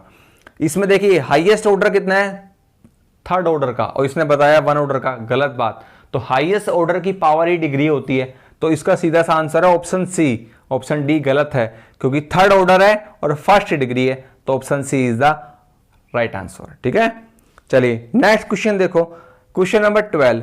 What is the sum of the next 3 terms in the sequence. Sum पूछ रहा है किनका सम, अगली 3 टर्म्स का सम। तो पहले तो 3 टर्म पता करेंगे अगली, फिर उसके बाद उसका सम पता करेंगे, सीधी सी बात है। अब सीक्वेंस क्या फॉलो बन रहा है, ये तो रीजनिंग का क्वेश्चन आ गया। 1 3 कैसे उठा के डाल दिया पता नहीं, रीजनिंग वाला क्वेश्चन। 1 3 6 10 15 21। अब देखो इनके बीच का अंतर कितना है 2, इनके बीच का अंतर 3, इनके बीच का अंतर 4, इनके बीच का अंतर 5, इनके बीच का अंतर 6, तो अगला में अंतर 7 मिलेगा। 21 और 7 28 होता है, ठीक है। फिर अगले में अंतर 8 मिलेगा, 28 और 8 कितने होते हैं 36 होते हैं ना। अगले में अंतर कितना मिलेगा 9, 36 और 9 कितने होते हैं 45। सम पूछ रहा है, इन तीनों को जोड़ लो भैया, 5 और 6 11 और 8 19, हासिल भाई 1 5 और 3 8 और 2 10, 109। और इसने क्या बताया 108, तो गलत बता रहा है ये, तो सी ऑप्शन राइट है, 109 आंसर, ठीक है। चलिए नेक्स्ट क्वेश्चन में चलते हैं, question number 14। Which option will be we can evaluate the limit by using L Hospital rule. अभी एल हॉस्पिटल रूल की बात कर रहे थे, ये वहीं से क्वेश्चन देखो फिर से आ रहा है कि कौन सा ऐसा ऑप्शन है जो एल हॉस्पिटल रूल में इस्तेमाल किया जाएगा। तो एक बात कान खोल के सुन लो, दिमाग में बैठा लो अच्छे से। जो एल हॉस्पिटल रूल होता है ना भैया, एल हॉस्पिटल रूल वो 2 ही शर्त पे काम करता है, या तो 0/0 फॉर्म बन जाए या फिर इन्फिनिटी बाय इन्फिनिटी फॉर्म बन जाए, तभी काम करता है। अब ये चेक कर लो कौन सा ऐसा ऑप्शन है जिनमें ये दोनों या कोई एक फॉर्म बन रही है। देखो कैसे, पहला ऑप्शन क्या है, पहला ऑप्शन है natural log x into x minus 1। अरे भाई यहां पर देखो लिमिट क्या है, इसमें लिमिट है x अप्रोच टू 1, तब यहां 1 रखेंगे तो 0 हो जाएगा, log 1 0 होता है, तो ये तो 0 हो गया, तो -1 आया, तो ये वाली फॉर्म तो नहीं बनी, तो पहला ऑप्शन तो गलत। बी ऑप्शन पे आते हैं। Limit x approach to 0 tangent x into x, इनको इंटू भी लिखना नहीं आया मूर्खों ने, चिपका रखा है इसी के साथ। ये 0 हो जाएगा, टेंजेंट 0 0, और ये 0 तो 0 इंटू 0 0 होता है, तो ये फॉर्म तो नहीं बनी। ऑप्शन बी भी गलत, ऑप्शन सी सही है। देखो कैसे, limit x approach to infinity और x इंटू ई की पावर माइनस एक्स है। e की पावर माइनस एक्स को लिख सकते हैं नीचे लाके e की पावर x। अब यहां पर इन्फिनिटी बनेगा ऊपर, और नीचे e की पावर इन्फिनिटी कितना होता है, e की पावर इन्फिनिटी होता है, तो इन्फिनिटी बाई इन्फिनिटी फॉर्म बन गई कि नहीं बन गई, ये वाली फॉर्म बन गई। तो यही इसका करेक्ट आंसर है। ये तो ऑप्शन डी कह रहा है, ऑप्शन डी तो गलत है, ये तो -पाई बन रहा है, और कोस पाई कितना होता है -1, तो -पाई ये तो गलत हो जाएगा, ऑप्शन डी तो बिल्कुल भी नहीं है, ऑप्शन सी राइट है। नेक्स्ट क्वेश्चन नंबर 16, ये क्वेश्चन तो मैंने बहुत बार करवाया हुआ है। ऑप्शन 16 देखिए, बहुत सारे क्वेश्चन ऐसे हैं जो हमने आपको है ना एग्जाम में आपको कोर्स के अंदर करवाए हुए हैं, यूट्यूब पर भी कराए हुए हैं। इस प्रकार जो पेपर था 4 सितंबर में, इसमें आपको 30 से 35 क्वेश्चन ऐसे जरूर मिलेंगे जो आपको मैंने कोर्स में करवाए हैं। बस ढूंढने आना चाहिए आपको, बस ये ढूंढने की स्किल आनी चाहिए आपको। क्वेश्चन नंबर 16 में क्या है, limit x approach to 0 sine 1/x, limit x approach to 0 sine 1/, इसमें आंसर दिया हुआ है 0। मैं कह रहा हूं डज नॉट एग्जिस्ट आएगा, क्योंकि जब भी इस प्रकार से क्वेश्चन बनते हैं ना, जैसे ग्रेटेस्ट इंटीजर का है, मॉडुलस का है, साइन के अंदर रेसिप्रोकल है, तो ऐसे में एक्सपोनेंशियल है, ऐसे में हम लोग लेफ्ट लिमिट राइट लिमिट निकालते हैं, डायरेक्ट नहीं करते हैं, ठीक है, क्योंकि आपने डायरेक्ट कर दिया तो गड़बड़ हो जाएगी सारी। तो लेफ्ट हैंड लिमिट जब निकालेंगे, लेफ्ट हैंड लिमिट निकालेंगे, इधर मैं लेफ्ट निकालता हूं, इधर राइट निकालता हूं, ये लो सारी कहानी समझ में आ जाएगी। Limit x approach to 0 minus function क्या है, साइन 1/x, ठीक है। तो लिमिट को चेंज करेंगे, limit x approach to 0 sine 1/0 minus h, ठीक है जी। Limit x approach to 0 plus sine 1/x, ठीक है जी। तो लिमिट को चेंज करेंगे, limit x approach to 0 sine 0 plus h, ठीक है। अब 0 माइनस h है, तो ये हो गया -1/h, और माइनस, ये माइनस कहाँ आ जाएगा, बाहर आ जाएगा, इधर बाहर आ गया माइनस। अब लिमिट 0 लगाएंगे, 1/0 इन्फिनिटी साइन इन्फिनिटी। अब साइन की वैल्यू चाहे कुछ भी हो, साइन पे जो एंगल होता है वो एंगल चाहे कुछ भी हो, ठीक है। साइन की देखिए, साइन के बारे में आपको पता होगा, साइन फंक्शन जो होता है उसकी डोमेन जो होती है वो तो रियल नंबर होती है, और रेंज जो होती है वो -1 से 1 के बीच में होता है। कहने का मतलब जब भी यहाँ पर कोई भी वैल्यू रखी जाएगी इस एंगल के अंदर, साइन तो हमेशा -1 और 1 के बीच में ऑक्सीलेट करेगा, ऐसे -1 1 -1 1, है ना। कैसे, इस प्रकार से ऐसा ग्राफ बनता है साइन का, ऐसे। तो वो तो -1 1 और 1 के बीच में ऊपर नीचे ऑक्सीलेट करेगा, ठीक है ना। एक फाइनाइट क्वांटिटी देगा -1 और 1 के बीच में, चाहे एंगल कुछ भी हो। तो मतलब यहाँ तो एक फाइनाइट क्वांटिटी आएगी, तो माइनस से मल्टीप्लाई करेंगे तो माइनस फाइनाइट क्वांटिटी आएगी, और इधर करेंगे प्लस वाली फाइनाइट क्वांटिटी आएगी। तो क्या नेगेटिव वाली फाइनाइट क्वांटिटी है, नेगेटिव वाली क्या पॉजिटिव वाली के बराबर होगी, नहीं होगी। तो limit does not exist, option A is the right answer.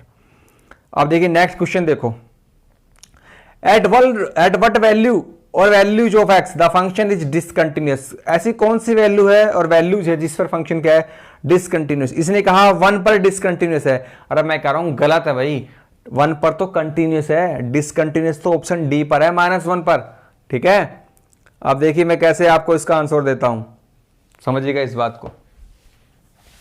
और ऐसे क्वेश्चन का आंसर क्वेश्चन में ही छिपा होता है। फंक्शन आपको स्क्रीन पर दिख रहा है, मैं सॉल्यूशन करा रहा हूं यहां पर। सबसे पहले मैं चेक कर रहा हूं at x is equal to 1 पर, और कंटिन्यूटी होने के लिए left hand limit right hand limit बराबर होनी चाहिए, ठीक है ना, तभी तो कंटिन्यूटी चेक करते हैं। क्योंकि अगर लिमिट ही बराबर नहीं है तो फंक्शन कंटिन्यूस चेक करने के लिए सबसे पहले फंक्शन की उस पॉइंट पर वैल्यू एग्जिस्ट करनी चाहिए, उस पॉइंट पर लिमिट एग्जिस्ट करनी चाहिए, और लिमिट की वैल्यू और फंक्शन की वैल्यू बराबर आनी चाहिए। 3 कंडीशन होती है कंटिन्यूटी होने के लिए। लेकिन हम लोग लिमिट से पता लगा लेंगे, अगर लिमिट एग्जिस्ट नहीं कर रही है किसी पॉइंट के ऊपर तो हम कह देंगे वो फंक्शन कंटिन्यूस नहीं है। कोई कंटिन्यूस होने के लिए तीनों कंडीशन पूरी होनी चाहिए, एक भी फेल हो जाए तो कंटिन्यूस नहीं है। तो पहले 1 पे चेक करते हैं, तो 1 पे चेक करेंगे तो लेफ्ट हैंड लिमिट निकाल रहे हैं, ध्यान रखना भाई। फिर मैं आपको -1 पे चेक कराऊंगा। मैं बोर्ड, मेरी कोशिश यही है कि मैं बोर्ड का ये वाला हिस्सा यूज ना करूँ, क्योंकि यहाँ पर क्वेश्चन चल रहे हैं ना, इस वजह से। अब फंक्शन आप यहां से देखेंगे, ठीक है, तो x अप्रोच टू 1 माइनस और x अप्रोच टू 1 प्लस। अब 1 माइनस का मतलब है 1 से लेफ्ट में कौन सा फंक्शन इस्तेमाल करेंगे, आपको स्क्रीन पर दिख रहा होगा यहां पर 1 से लेफ्ट में देखो, ये पहला है x प्लस 4, कब, जब x less than equal to, अच्छा 1 पे चेक कर रहे हैं क्या, 1 पे चेक कर रहे हैं तो ये वाला इस्तेमाल करेंगे, एक्स स्क्वेयर वाला, देख रहे हैं ना आपको, एक्स स्क्वेयर कब लेना है, एक्स स्क्वेयर जब -1 से बड़ा और x से छोटा, ये नीचे लगे लाइन में आ गया, x से जब छोटा है तो एक्स स्क्वेयर इस्तेमाल करना है, तो यहां पर क्या इस्तेमाल करेंगे, एक्स स्क्वेयर। और 1 से जब बड़ा है तो देखो लिखा हुआ है 2 माइनस एक्स, कब, जब x greater than equal to 1 है, 1 या 1 से बड़ा है तो 2 माइनस एक्स इस्तेमाल करेंगे, तो यहां पर लिखेंगे 2 माइनस एक्स। देखो इस्तेमाल करना आना चाहिए आपको। अब लिमिट को चेंज कर दो, कितनी बार सिखा चुका हूं, h approach to 0 1 minus h का स्क्वेयर, और जब यहाँ पे 0 रखेंगे या फिर खोल लो इसको, a माइनस बी का whole square, a square plus b square plus 2ab, तो h वाला 0 हो जाएगा, सारा 1 बचेगा। इधर आ जाओ, limit h approach to 0 2 minus यहाँ पर रखेंगे 1 plus h, limit h approach to 0, ये हो जाएगा 1 माइनस एच, क्योंकि ये तो एक घट जाएगा और 1 माइनस एच, और 0 रखेंगे तो कितना आएगा 1। तो राइट लिमिट लेफ्ट लिमिट बराबर आ रही कि नहीं आ रही है, तो मतलब भैया 1 पर तो कंटिन्यूस है और ये मूर्ख कह रहा है कि डिसकंटिन्यूस है, तो गलत बात है। अब हम लोग चेक करते हैं डी, मैंने कहा कि डी ऑप्शन सही है, -1 पर डिसकंटिन्यूस, क्योंकि 1 पर तो कंटिन्यूस है और ये कह रहा है कि 1 पर डिसकंटिन्यूस है, तो गलत है ना। तो ऑप्शन डी सही कैसे है वो चेक करा देता हूं। अब मैं कहां पर चेक करने वाला हूं, -1 पे चेक करने वाला हूं, ठीक है, -1 पे चेक करने वाला हूं।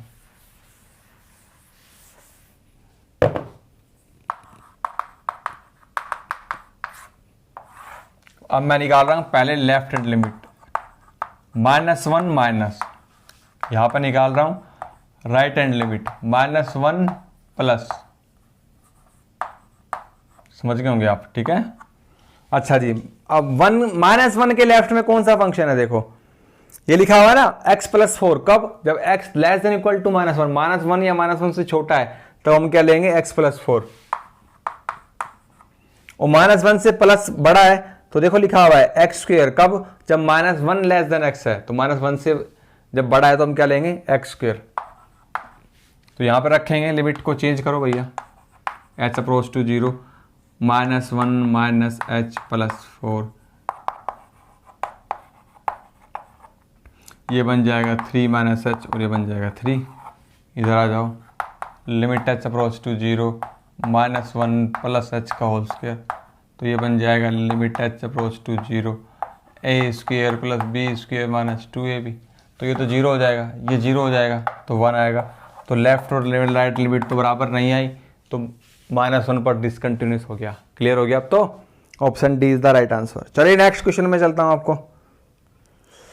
क्वेश्चन नंबर 19 आपके सामने स्क्रीन पर है। ये क्वेश्चन गलत कैसे है, इसने बताया डी ऑप्शन और मैं कह रहा हूं गलत है डी ऑप्शन, तो फिर सही क्या है, ऑप्शन ए सही है। अब कैसे सही है वो बताता हूं आपको। देखो क्वेश्चन को ध्यान से पढ़ो, स्क्रीन पर आपको दिख रहा है क्या कह रहा है question, if dy is equal to 2 into x की power 5 dx then what is the equation of y in terms of x if the curve passes through 1,2। अब कर्व पास कर रही है कौन से पॉइंट से, 1,2। चार ऑप्शन आपके सामने स्क्रीन पर है, चार ऑप्शन आपके सामने स्क्रीन पर है।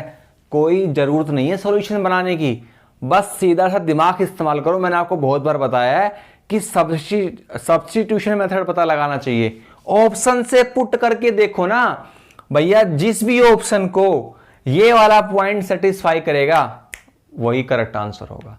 अब इसने बताया डी, अरे नहीं कर रहा डी भाई, इक्वेशन ऑफ कर्व इसने क्या बताई है, डी में x की पावर 5 माइनस वाई प्लस 2 बताइए। क्या ये पॉइंट सेटिस्फाई कर रहा है, चेक कर लो। 1 की पावर 5 1, y की वैल्यू 2 प्लस 2, 1 इज इक्वल टू 0 होता है, नहीं, गलत है ऑप्शन डी। तो अब मैं कह रहा हूं ऑप्शन ए सही है, चेक करके देखो। x की पावर 6 माइनस का 3y और प्लस 5 इज इक्वल टू 0, यहां रखो। 1 की पावर 6 1, 3 दूनी 6 प्लस 5 5 और 1 6, 6 माइनस 6 0, सेटिस्फाई कर गया। ऑप्शन बी भी नहीं कर रहा। अब आपके दिमाग में आ रहा होगा सर ऑप्शन बी चेक कराओ, सी चेक कराओ, कर लो भाई चेक। ऑप्शन बी देखो 1 की पावर 5 1, y की वैल्यू कितनी है 2, 1 प्लस 2 और माइनस 2 नहीं कर रहा। ऑप्शन सी चेक करो 1 3 दूनी 6 माइनस के 5 नहीं कर रहा, 7 माइनस 5 तो ऑप्शन ए कर रहा है कि नहीं कर रहा है। ऐसे किया करो एग्जाम में क्वेश्चन आते हैं तो। क्वेश्चन नंबर 20 देखो, let us say a b c are in A P then which of the following is not true. अरे भैया जिसको तो टिक लगा रहा है ना 2b is equal to a plus c, 10th class का बच्चा बता देगा ये सही है। जब ए बी सी ए पी में होते हैं तो 2b is equal to a plus c होता है, तो सही है ये। तो ये कह रहे हैं नॉट ट्रू, पहला ऑप्शन गलत।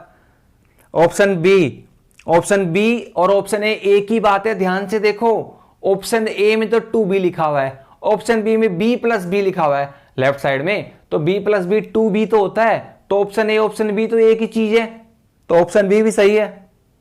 ऑप्शन डी में आओ, सी में बाद में आऊंगा, पहले डी में आते हैं। तो ऑप्शन डी अंदर डी के हिसाब से देखें तो एपी में एपी का मतलब क्या होता है a2 minus a1 is equal to a3 minus a2। तो ऑप्शन डी पता है क्या है, a2 माइनस a1 बराबर a3 माइनस a2 है, तो ऑप्शन डी तो सही है। और एक्चुअल में देखा जाए तो ऑप्शन डी भी क्या है 2b plus 2b is equal to a plus c है, b को उठा के इधर ले जाओ, a को उधर ले जाओ, तो 2b is equal to a plus सी हो गया। तो option a option b option d एक ही बात है, ऑप्शन सी गलत है। b plus a is equal to c plus b नहीं होता, ऑप्शन सी गलत है। क्लियर हो गया, जवानी करवा दिया बिना पेन उठाए। नेक्स्ट क्वेश्चन नंबर देखो 1, नेक्स्ट क्वेश्चन आ गया। मैंने जो पेपर में 90 क्वेश्चन आते हैं ना, 90 में शुरू के 20 के 2 सेक्शन करवा दिए हैं, और सेकंड सेक्शन में तो 13 क्वेश्चन गलत आए हैं, 12 क्वेश्चन गलत आए, सॉरी मेरे हिसाब से 12 क्वेश्चन गलत आए।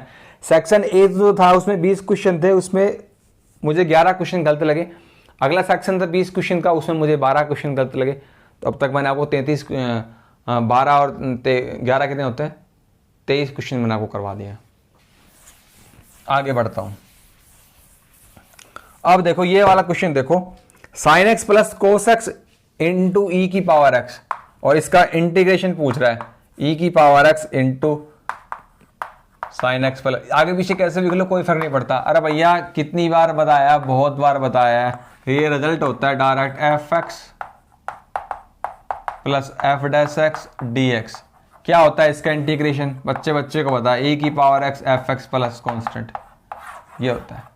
तो इसमें एफ एक्स ये है, क्योंकि साइन एक्स का डेरिवेटिव क्या है कोस एक्स। अब आपको दिमाग में चल रहा होगा सर कोस का डेरिवेटिव, अगर यहां पर माइनस का साइन होता तब तो इसका आंसर आता ई की पावर एक्स कोस एक्स, लेकिन यहां तो प्लस का है, तो इसका मतलब ये एफ एक्स है और ये एफ डैश एक्स है ना। तो इसका आंसर क्या आएगा ई की पावर एक्स साइन एक्स आएगा, और इसमें आंसर क्या दे रखा है सी कोस एक्स दे रखा है, गलत है, ऑप्शन डी सही है इसका, ई की पावर एक्स साइन एक्स। ठीक है, चलिए नेक्स्ट क्वेश्चन नंबर 3 के अंदर देखो। थर्ड क्वेश्चन थोड़ा सोल्व करना पड़ेगा, ज्यादा बड़ा क्वेश्चन तो नहीं है, सोल्व करना पड़ेगा। सिंपल इंटीग्रेशन आया हुआ है, 12th लेवल का है। देखो क्या लिखा हुआ है, कोट 3x इंटू कोसिकेंट की पावर 4x। ऐसे क्वेश्चन हमने किए हुए हैं, tangent square cosecant, tangent square secant की पावर 4x, ऐसे क्वेश्चन थे, टेंजेंट और सीकेंट की फॉर्म में मिलते हैं। अब देखो कैसे करेंगे, कोसिकेंट की पावर 4 को कैसे लिख सकते हैं, cosecant square x cosecant square x लिखा जा सकता है। और इसका मतलब क्या होता है कोट स्क्वायर एक्स प्लस 1, यही तो होता है इसका मतलब। तो इसकी यहां पर मैं लिख दूं, ठीक है। अब मैं बड़ी चतुराई से काम करने वाला हूं, क्या कोट को इससे मल्टीप्लाई करूंगा तो कोट की पावर 5x प्लस कोट की पावर 3x, और ये बन जाएगा कोसिकेंट स्क्वायर एक्स। एक बात बताइए, अगर कोट को मैं टी पुट करूं तो कोट का डेरिवेटिव क्या होता है minus cosecant square x. Cot x को टी पुट करें तो minus cosecant square x d x क्या बन जाएगा डी टी, माइनस को उधर ले जाओ माइनस डी टी, तो हमारा क्या बन गया टी की पावर 5 प्लस टी की पावर 3 माइनस बाहर निकाल लेंगे डी टी, और मैं इसको हटा करके ऊपर कर देता हूँ।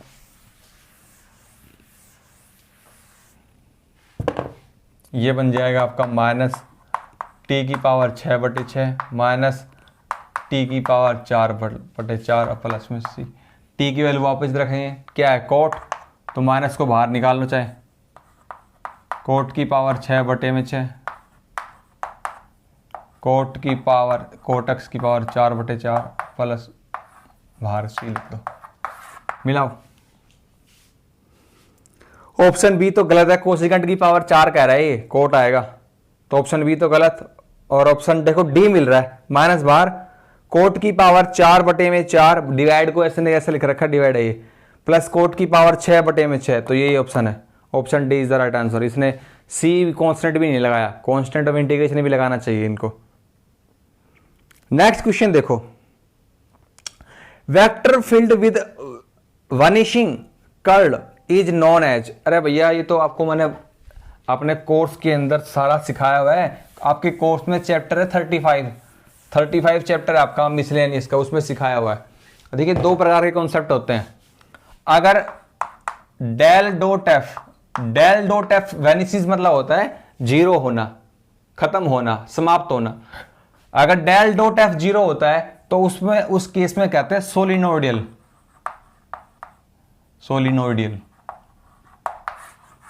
और अगर कर्ल डेल क्रॉस एफ होते हैं कर्ल, तो अगर कर्ल जीरो हो रहा है, डेल क्रॉस एफ जीरो होता है, तो उसको कहते हैं इरोटेशनल।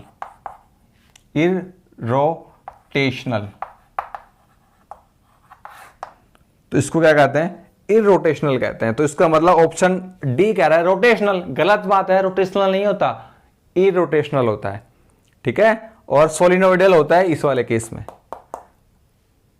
सोलिनोइडल ऐसे आएगा, मैंने डाउट पहले होता सोलिनोइडल, ठीक है। इसमें सोलिनोइडल होता है और इसमें क्या होता है, इरोटेशनल। तो इसका आंसर क्या आएगा, ए ऑप्शन आएगा, ये रिजल्ट होता है। Vector field of vanishing curl, curl का मतलब यही होता है डेल क्रॉस एफ, ठीक है, ये होता है del dot f, divergence. Next देखो, नेक्स्ट क्वेश्चन 8 आपके सामने स्क्रीन पर आ चुका है। What is the divergence of the vector field. देखिए मैं डाइवर्जेंस की बात कर रहा था, वही क्वेश्चन आ गया, गलत है ये भी। यहां पर दिया हुआ है 2 पॉइंट दिया हुआ है 2,3,4, इस पॉइंट पर डाइवर्जेंस निकालना है। तो पहले तो आपको पता होना चाहिए, आपको निकालना है डेल डॉट एफ। डेल की वैल्यू क्या होती है, आई करली बाई करली एक्स प्लस जे करली बाई प्लस के कैप आई, ये यूनिट वेक्टर होते हैं, करली बाई करली जेड, ये होती है डेल की वैल्यू। और डॉट एफ की वैल्यू, अब मैं एक काम करता हूं, एफ की वैल्यू यहां पर लिख ही लेता हूं, फंक्शन उठा लेता हूं यहां से। क्या दिया हुआ है देखो, 6x² आई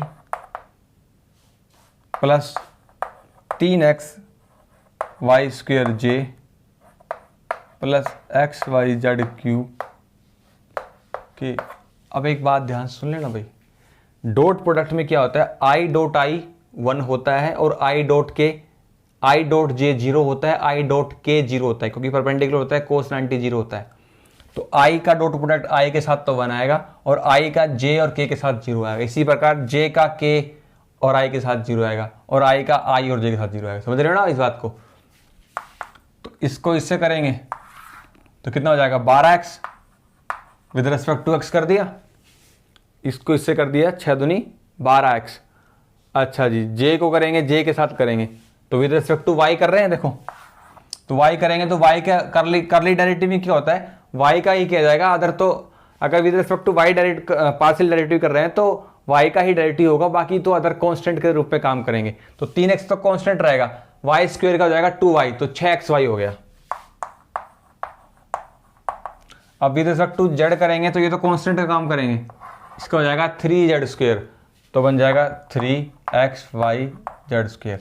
अच्छा जी, डेल डॉट एफ निकाल लिया आपने। डाइवर्जेंस का मतलब होता है डेल डॉट एफ। पॉइंट आपको दिया हुआ, पॉइंट क्या दिया हुआ है, 2 3 4, इस पॉइंट वैल्यू निकालनी, तो वैल्यू रखो, बात बनी 24, एक्स की वैल्यू 2 है और एक्स वाई की वैल्यू 2 और 3, 2 3 6, 6 3 36, 3 गुना 2 गुना 3 और वाई 4 का स्क्वायर 16, 16 3 48, 48 को गुना कर लो भैया 9 से, 3 दूनी 6 से, 48 को गुणा करो 6 से, 6 8 48 असल भाई 4 6 24 और 4 228, 288, 36 और 24 कितने होते हैं? 60 होते हैं, 60 जोड़ दो, 8 6 4 8 6 14, 348। तो इसका ऑप्शन है क्या 348? D option is the right answer. इसने दिया हुआ है बी ऑप्शन 124, तो ऑप्शन बी गलत है, डी ऑप्शन 348 सही है। ठीक है, चलिए नेक्स्ट क्वेश्चन चलते हैं। Question number 10, find out the differential function under of x square plus 2। ये तो आप जानते होंगे, इजी है, ये तो आप जानते होंगे। क्या जानना है? डिफरेंशियल फंक्शन जानना चाह रहा है तो डिफरेंशियल फंक्शन जान लो ना, डेरिवेटिव पता आपको करना आता ही है। किसका? Under of x square plus 2 का डेरिवेटिव क्या होगा? 1 upon twice of under x square plus 2 और 2 का 0 और एक्स स्क्वायर क्या होता है 2x, तो 2 से 2 कट जाएगा, तो आपका आंसर क्या आएगा? x अपॉन में under of x square plus 2, तो इसका आंसर आएगा डी। इसने कह रहा है सी, गलत, आंसर क्या आएगा? डी आएगा। नेक्स्ट क्वेश्चन देखो, what is the area inside the function. Function आपको दिया हुआ है 2x cube minus 5x square minus 4 divided by x square from 1 to a, 1 to a के अंदर में काम करना है। ठीक है ना, तो सिंपल है, और इसका आंसर क्या दिया हुआ है? ए ऑप्शन दिया हुआ है। ए ऑप्शन गलत है, इसका ऑप्शन डी आएगा। मैंने चेक करके देखा है, कैसे आएगा वो देखो। एरिया पूछ रहा है आपको, रिक्वायर्ड एरिया, इंटीग्रेशन कहां से कहां तक? 1 से a तक। फंक्शन क्या है? 2x cube plus 5x, simple question था बहुत ही, divided by x square dx। तो डिवाइड करना एक्स स्क्वायर से, डिवाइड करेंगे तो एक पावर कम होगी, ये पावर 5 कम होगी और ये बन जाएगा -4 बट्टे में एक्स स्क्वायर। क्लियर हो गया आपको? ठीक है ना, इंटीग्रेशन करेंगे तो 2x स्क्वायर बाई 2, ठीक है, प्लस 5x, यहाँ 2 से 2 कट जाएंगे, तो वहाँ करेंगे तो -4, x की पावर 2 को ऊपर लाएंगे तो -x की पावर -2 प्लस 1 के ऐड करेंगे और -1 हो जाएगा, -1 से डिवाइड करेंगे तो -1 तो प्लस बन जाएगा और ऊपर क्या बन जाएगा? नीचे 4/x बन जाएगा, नीचे आएगा -1। अब हमें इसको हटा देता हूँ, लिमिट कहाँ से कहाँ रखनी है? 1 to a रखनी है, रखो भैया। तो a पहले अपर लिमिट रख रहा हूँ, a square plus 5a plus 4 upon a upper limit minus lower limit, 1 का स्क्वायर 1, 5, 4/1 4, तो क्या आंसर आया? a square 5a 4/a minus का 10। ऑप्शन मिला हो, डी ऑप्शन मिल रहा है। देखो a स्क्वायर 5a 4/a, 4 भाग में a 4/a -10, तो option D is the right answer. Option ये गलत है। ठीक है, नेक्स्ट क्वेश्चन देखो, क्वेश्चन नंबर 12। नेक्स्ट क्वेश्चन आपके सामने स्क्रीन पर है। 12 आपसे जानना चाह रहा है what is the series of sine theta using Taylor theorem. Taylor theorem से निकालो कि या किसी अदर मेथड से निकालो। साइन थीटा का जो एक्सपेंशन आपको याद कर लेना है, सिंपल सा साइन थीटा का एक्सपेंशन आपसे जानना चाह रहा है। नाम तो टेलर का इशारा ले रहा है ये, ठीक है। इसका फॉर्मूला होता है, ध्यान रखना, चाहे साइन का पूछे या कोस का पूछे, अल्टरनेट साइन चलेंगे, 1 + 1 माइनस, 1 + 1 माइनस, ठीक है, ऐसे याद रखना है। और साइन के अंदर ओड पावर आती है। कैसी पावर आती है? Odd power. तो पहले आएगा theta upon factorial 1 minus theta की power 3 upon factorial 3 plus alternate sine theta की पावर 5 अपॉन फैक्टोरियल 5, फिर माइनस, ऐसे 1 पावर 3 पावर 5, तो ओड पावर आ गई। Sign alternate plus minus plus minus, जितनी पावर उतना फैक्टोरियल। तो ये है साइन थीटा का। अब मिला लो कौन सा है। इसने कहा ऑप्शन ए गलत, और ध्यान से देखो इसमें ऑप्शन ए में सारे प्लस का साइन है, जबकि अल्टरनेट साइन चलेंगे प्लस माइनस। तो ऐसा कौन सा ऑप्शन है जिसमें प्लस माइनस आ रहा है? ऑप्शन डी तो सी और डी तो वैसे भी गलत है, क्योंकि सी में तो इवन पावर आ रही है, साइन में इवन पावर नहीं आती।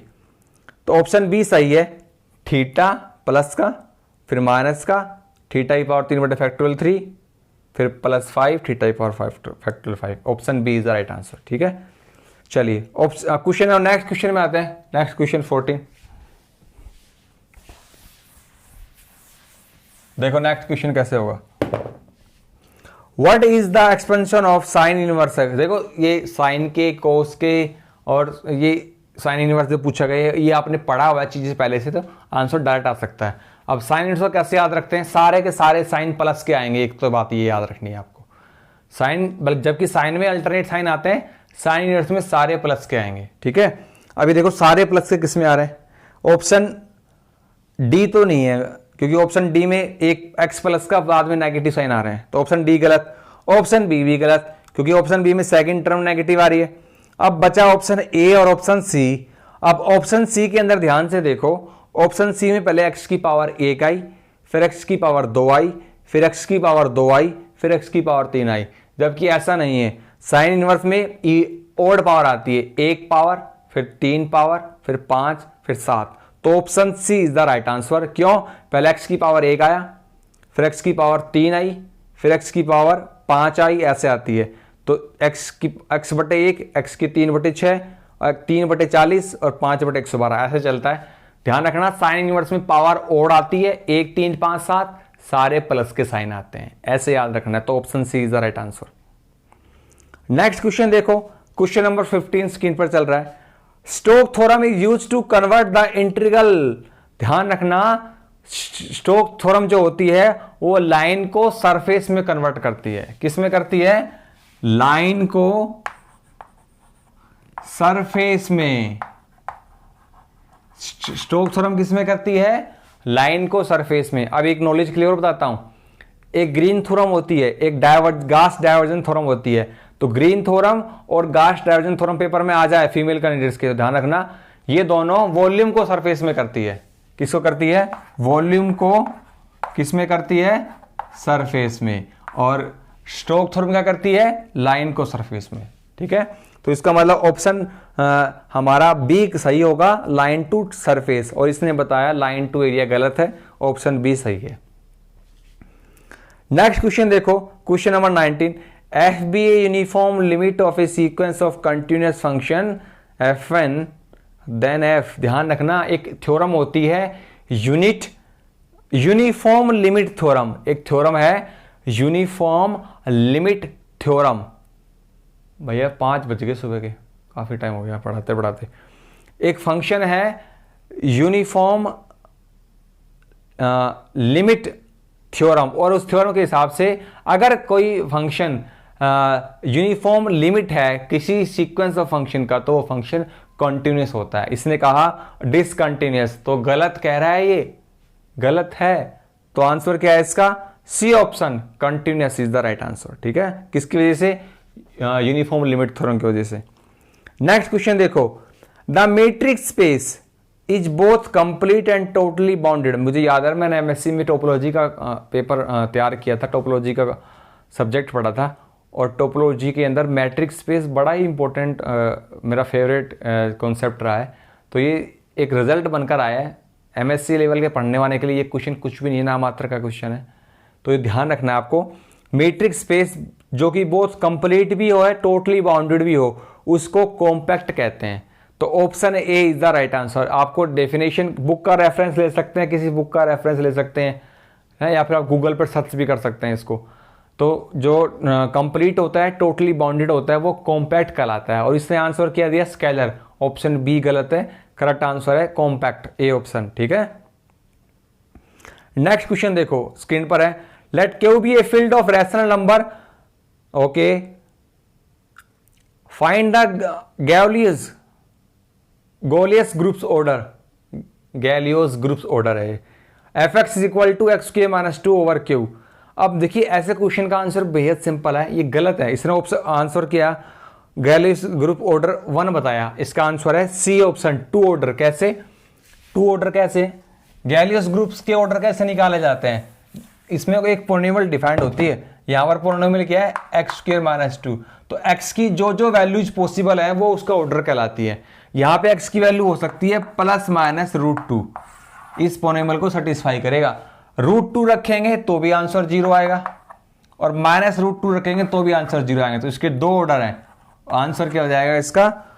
सी option is the right answer. ठीक है, नेक्स्ट क्वेश्चन देखो, question number 12, elaborate cos x square power series. चाहे पावर सीरीज से निकालने को कहा जाए या टेलर सीरीज से निकालने को कहा जाए, आपको साइन एक्स और कोस एक्स का एक्सपेंशन याद होना चाहिए। साइन का तो अभी याद करना सिखाया था मैंने आपको। कोस एक्स का क्या होता है? कोस एक्स का होता है भैया 1 प्लस आया, फिर अल्टरनेट साइन चलेंगे, minus x square by factorial 2 प्लस एक्स की पावर 4 बाई फैक्टोरियल 4, फिर माइनस अल्टरनेट से चलेंगे। इसमें इवन पावर होती है, यहां पर कुछ नहीं, पावर 0 है, एक्स की पावर 0, तो इवन पावर चलेगी। अब यहां पर एक्स स्क्वायर का पूछ रहा है, किसका पूछ रहा है? कोस एक्स स्क्वायर का। तो एक्स को रिप्लेस कर दो एक्स स्क्वायर से, तो ये तो 1 हो जाएगा। यहां हो जाएगा एक्स की पावर 4 बटे में 2 फैक्टोरियल प्लस एक्स की 2 की पावर 4 कितने होते हैं? 8, 4 फैक्टोरियल, माइनस चलता रहेगा ऐसे। तो मिला ऑप्शन। इसने कहा सी ऑप्शन। सी ऑप्शन में देखो पहला 1 आ रहा है, फिर दोनों टर्म नेगेटिव आ रही है, तो ऑप्शन सी तो गलत, अल्टरनेट साइन चलते हैं। और सही कौन सा है वो पता लगाते हैं। अच्छा जी, अब ऑप्शन ए भी गलत है, 2 लगातार प्लस के आ रहे हैं, second term third term plus की आ रही है, ऑप्शन ए भी गलत। अच्छा जी, डी ऑप्शन भी गलत, पहली term positive, second term negative, third और फोर्थ टर्म पॉजिटिव, गलत, अल्टरनेट साइन चलेंगे।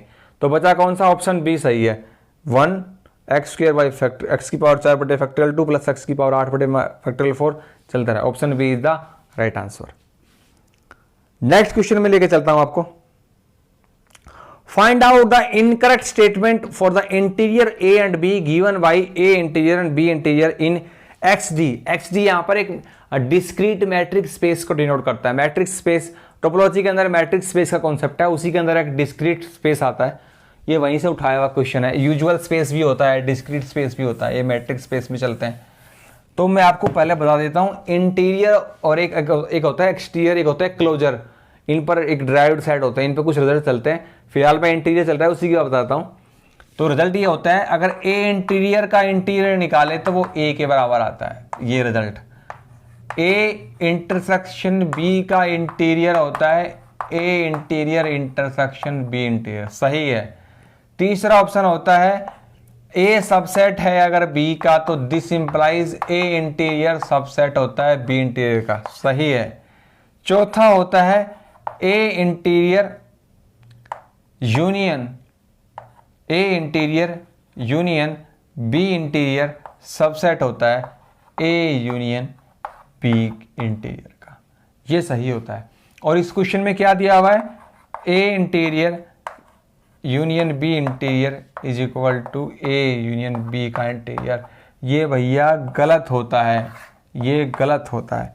इसने कहा, इसने गलत पूछा है, इनकरेक्ट पूछा है ना क्वेश्चन में, इनकरेक्ट स्टेटमेंट पूछी है, तो क्वेश्चन ने इसको इनकरेक्ट बताया है। A interior union b interior subset of a union b का इंटीरियर, क्वेश्चन ने इसको गलत बताया है, जबकि ये सही है। तो गलत, ये सारे सही, ये भी सही है, ये भी सही है, ये भी सही है, ये भी सही है, गलत कौन है? ये गलत है। ये कहाँ है फिर? ऑप्शन सी में, ये option C is the wrong answer. ठीक है, तो मतलब गलती इनकरेक्ट के हिसाब से ऑप्शन सी सही है। इनकरेक्ट पूछा है ना, तो इनकरेक्ट के हिसाब से ऑप्शन सी सही है, ऑप्शन ए गलत है। नेक्स्ट क्वेश्चन देखो, what is the analytic region of f z. Analytic region पूछ रहा है, तो मैंने आपको कहा था एक चैप्टर मैंने आपको पढ़ा रखा है एनालिटिक फंक्शन का, कॉम्प्लेक्स एनालिसिस में, उसमें आपसे एनालिटिक फंक्शन पूछा जा रहा है। तो जब भी आपसे एनालिटिक रीजन पूछा जाए तो आपको काची रीमान इक्वेशन का इस्तेमाल करना है, curly u upon curly x is equal to curly v upon curly y and curly u upon curly y is equal to minus curly v upon curly x. ये होती है Cauchy Riemann equation, analytic function का region निकालने में काम आती है। अब हमारे पास फंक्शन क्या है, देखो फंक्शन हमारे पास है एफ जेड, हमारे पास है एक्स माइनस वाई का whole square plus 2 iota x plus y और ये आपका u है और इमेजनरी पार्ट वाला v होता है। तो u आपका क्या है, a square plus B square minus 2ab।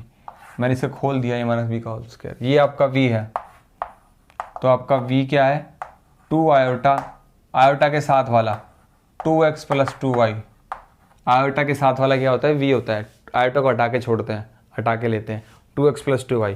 तो कर ले u अपन कर ली x निकालते हैं, तो विद डायरेक्टिव करेंगे विद रेस्पेक्ट टू x, तो ये तो 0 हो जाएगा। और इसमें क्या हो जाएगा, x के रेस्पेक्ट टू करेंगे तो माइनस का 2y, तो 2x माइनस 2y। कर ली u अपन कर ली y निकालते हैं, तो ये तो 0 हो जाएगा विद रिस्पेक्ट टू, क्योंकि विद रिस्पेक्ट टू y कर रहे हैं तो x तो कांस्टेंट रहेगा। ये हो जाएगा 2y और यहाँ से आएगा माइनस का 2x। कर ली v अपॉन कर ली x निकालते हैं, तो ये तो 2 हो जाएगा, इसका 0। कर ली v अपॉन कर ली y निकालते हैं, ये 0 हो जाएगा, ये हो जाएगा 2। अच्छा जी, अब काची-रीमान इक्वेशन क्या कहती है उसके हिसाब से काम करते हैं। काची-रीमान इक्वेशन ये रही आपके सामने। कर ली u अपॉन कर ली x की वैल्यू क्या है, 2x माइनस 2y। कर ली v अपन कर ली y की वैल्यू कितनी है, 2। तो 2 थ्रू आउट कट जाएगा, x माइनस y की वैल्यू कितनी आएगी, 1। ये रीजन आएगा आपका। यही रीजन यहाँ से भी आना चाहिए, दोनों में सेम आना चाहिए। यहाँ से क्या आता है देखो, कर ली u अपन कर ली y, 2y minus 2x minus ये वाला माइनस कर ले v अपन कर ली x कितना है, 2। तो माइनस 2 से मल्टीप्लाई करेंगे, डिवाइड कर देंगे माइनस 2 से तो ये बन जाएगा हमारा ये प्लस का x, ये माइनस का y और ये प्लस का 1। तो x minus Y is equal to 1। दोनों में सेम आ रहा है कि नहीं आ रहा है। तो इसका मतलब option A is the right answer, x minus Y is equal to 1। Option A is the right answer. इसने बताया सी ऑप्शन गलत है। नेक्स्ट क्वेश्चन देखो, G is a finite group of order 217। 217 order है किसी ग्रुप का, और find out the number of generator of a cyclic group G। अब generator of a group G, अब किसी ग्रुप का ऑर्डर अगर 217 आ रहा है और उसको उस ऑर्डर को प्रोडक्ट ऑफ प्राइम्स में लिखा जाता है तो वो साइक्लिक ग्रुप होता है।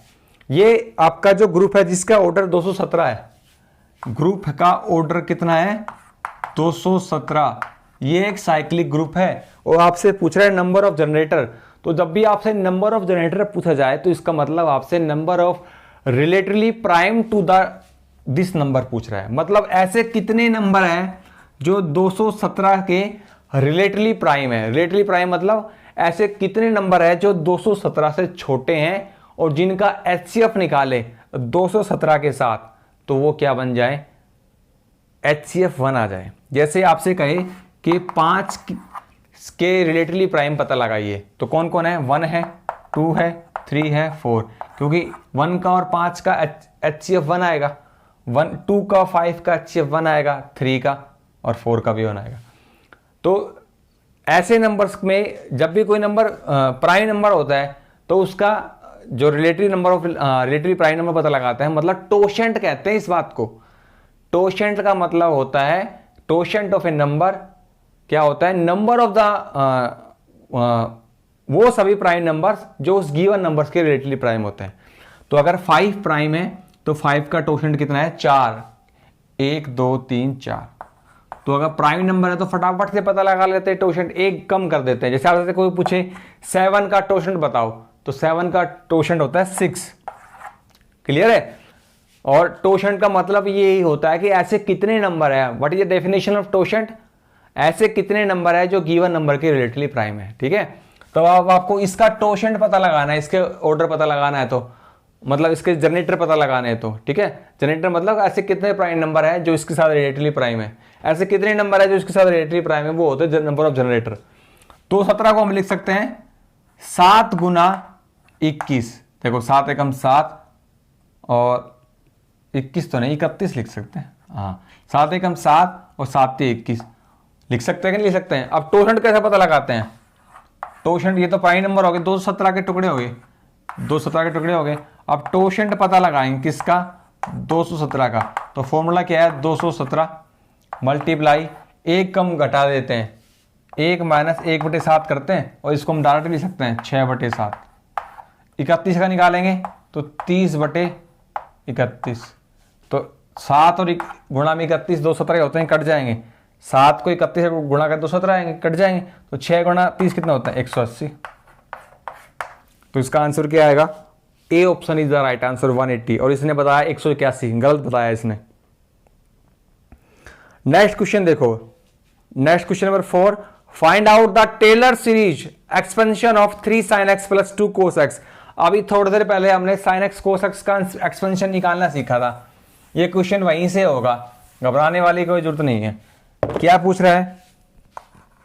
3 sin x + 2 cos x, यही पूछ रहा है ना। देखो कुछ नहीं करना, 3 का 3, sin x का एक्सपेंशन याद होना चाहिए बस। sin x में एक्सपेंशन में क्या आता है? ओड पावर चलती है, ओड पावर चलती है ना। तो पहले क्या आएगा? x माइनस x की पावर 3/3 प्लस x की पावर 5/5। ये चलता रहेगा ऐसे, डॉट डॉट डॉट डॉट, ठीक है। माइनस है यहाँ पर। अब मैं लिख रहा हूँ 2 cos x का एक्सपेंशन क्या बताया था? 1 माइनस x² 2 प्लस x की पावर 4/4 माइनस रूट। हमें तो शुरू की 2 या 3 टर्म पता लगा लो, आंसर मिल जाएगा। देखो 2 गुणा 1 2, 3 गुणा x प्लस में 3x। मैं पावर बढ़ते क्रम में लिख रहा हूँ, पहले छोटी पावर x की पावर 0, फिर पावर 1, अब पावर 2 वाले ढूंढेंगे। पावर 2 कहाँ मिलेगी? यहाँ से मिलेगी। तो ये दोनों कट जाएंगे, 2 और 2 फैक्टोरियल कट जाएंगे, तो माइनस का x² आएगा। पावर 3 देखो कहाँ है? पावर 3 यहाँ मिलेगी, तो 3 से 3 कट जाएगा। ये आएगा आपका x की पावर 3 माइनस x की पावर 3 और 3 दूनी 6 होते हैं, बटे में 2 आएगा। तो कुछ इस प्रकार से टर्म चलती रहेगी। मिला के देखो, पहला ऑप्शन है, ऑप्शन बी कह रहा है पहले तो। ये ऑप्शन बी तो गलत है, क्योंकि यहाँ पर माइनस का 3x आएगा, सॉरी प्लस का 3x आएगा। ऑप्शन बी में क्या है? माइनस 3x, तो ऑप्शन बी गलत है। अच्छा जी, करेक्ट ढूंढते हैं हम, करेक्ट क्या है। तो 2 + 3x किस में आ रहा है? ऑप्शन ए में आ रहा है 2 + 3x, ऑप्शन सी में आ रहा है, ऑप्शन ए में आ रहा है और सी में आ रहा है। बी और डी तो गलत है, क्योंकि माइनस का 3x आ रहा है उनमें। ऑप्शन ए सही हो सकता है, ऑप्शन सी सही हो सकता है। अच्छा जी, तो ऑप्शन ए की पहली टर्म 2, सी की पहली टर्म 2, ऑप्शन ए की second term 3x, option C की भी 3x, 2 तो मिल गई। ऑप्शन ए की तीसरी टर्म -x² और इसके भी -x²। फिर ऑप्शन ए में +x³ 2 आ रहा है और हमारा है -x³ 2, तो इसका मतलब भैया ऑप्शन सी करेक्ट है। तो option C is the right answer. Option A में तो फोर्थ टर्म प्लस की आ रही है, जबकि माइनस की आनी चाहिए। और लेते हैं आज का अंतिम क्वेश्चन, क्वेश्चन नंबर 41, शायद ये 41वां क्वेश्चन है। तो मैंने बोला था आपको 40 से अधिक क्वेश्चन इन जो कि जिन पर ऑब्जेक्शन लगाए सकते हैं वो करा रहा हूं आपको।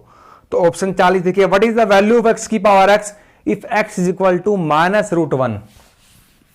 सिंपल क्वेश्चन है, तो आंसर याद भी होते हैं इसके। तो मैंने आपको एक चैप्टर करवाया था कॉम्प्लेक्स एनालिसिस का, तो उस चैप्टर नंबर 36 पढ़ाया था मैंने आपको, जिससे मैंने आपको हाइपरबोलिक फंक्शंस के बारे में पढ़ाया था। ये चीज़ें वहीं से निकल कर आएगी। देखिए x की वैल्यू क्या है?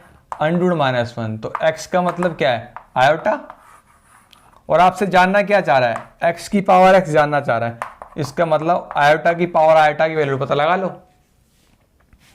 अब ये आयोटा क्या है? कॉम्प्लेक्स नंबर है, और कॉम्प्लेक्स नंबर को क्या है, पहले कॉम्प्लेक्स करने से पहले एक बात बताता हूं, log x plus iota y को कैसे, मतलब लॉगरिथम वो कॉम्प्लेक्स नंबर कैसे निकालते हैं, मैंने आपको ट्रिक बताई थी, फॉर्मूला बताया था मैंने आपको, 1/2 log of x² plus y² plus iota theta. Theta क्या होता है? थीटा वहां पर आर्ग्यूमेंट होता है।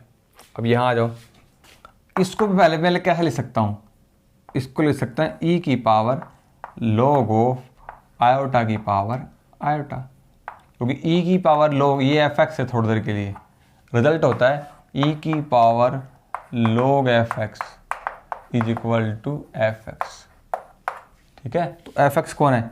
ये थोड़ी देर के लिए fx मान लेते हैं इसको। तो e की पावर log आयोटा की पावर आयोटा, तो e की पावर log, ये वाला आयोटा उतर जाएगा नीचे, क्योंकि पावर है ना, log m की पावर n, तो n log m, आयोटा बाहर आ गया और अंदर क्या बच गया? log iota. अब आपको लोग आयोटा का मतलब पता होना चाहिए, इसलिए मैंने पहले आपको फॉर्मूला बता दिया x प्लस आयोटा वाई। तो x प्लस आयोटा वाई, तो यहाँ पर x प्लस आयोटा वाई की जगह पर कौन आ रहा है, 0 प्लस आयोटा आ रहा है। लोग आयोटा मतलब आयोटा क्या होता है, कॉम्प्लेक्स नंबर ही तो होता है। तो x प्लस आयोटा वाई की वैल्यू कितनी है, 0 प्लस आयोटा, तो मतलब x की वैल्यू 0 हमारे पास और y की वैल्यू कितनी है हमारे पास 1। तो यहाँ पुट कर दो e की पावर आयोटा, ठीक है, और 1/2 यहाँ पे रखेंगे क्या, x की वैल्यू 0, y की वैल्यू 1 रखेंगे। तो 0 प्लस 1 1, log 1 कितना होता है 0, तो लिख लेता हूँ log 1 plus iota theta. Theta क्या होता है, आर्गुमेंट। आर्गुमेंट का फॉर्मूला क्या होता है, थीटा आर्गुमेंट का formula tangent inverse mode y by x. तो y की वैल्यू कितनी है आपकी, y की वैल्यू 1, x की वैल्यू 0, 1/0 इन्फिनिटी। तो टेंजेंट इन्फिनिटी कब होता है, π/2 पर। तो आपकी थीटा कितना आया आपका, π/2 आया। तो log 1 तो 0 हो गया, e की पावर आयोटा और आयोटा स्क्वायर π/2, और आयोटा स्क्वायर कितना होता है माइनस e की पावर माइनस π/2। तो आंसर मिला। इसने कहा ऑप्शन सी गलत है, सी 0 कह रहा है तो गलत है। ऑप्शन सही क्या है, ऑप्शन बी सही है। ई की देखो इन लोगों ने कैसा टाइप किया है, इन्होंने ऐसा टाइप किया है जैसे हम लोग व्हाट्सअप पे टाइप करते हैं ना।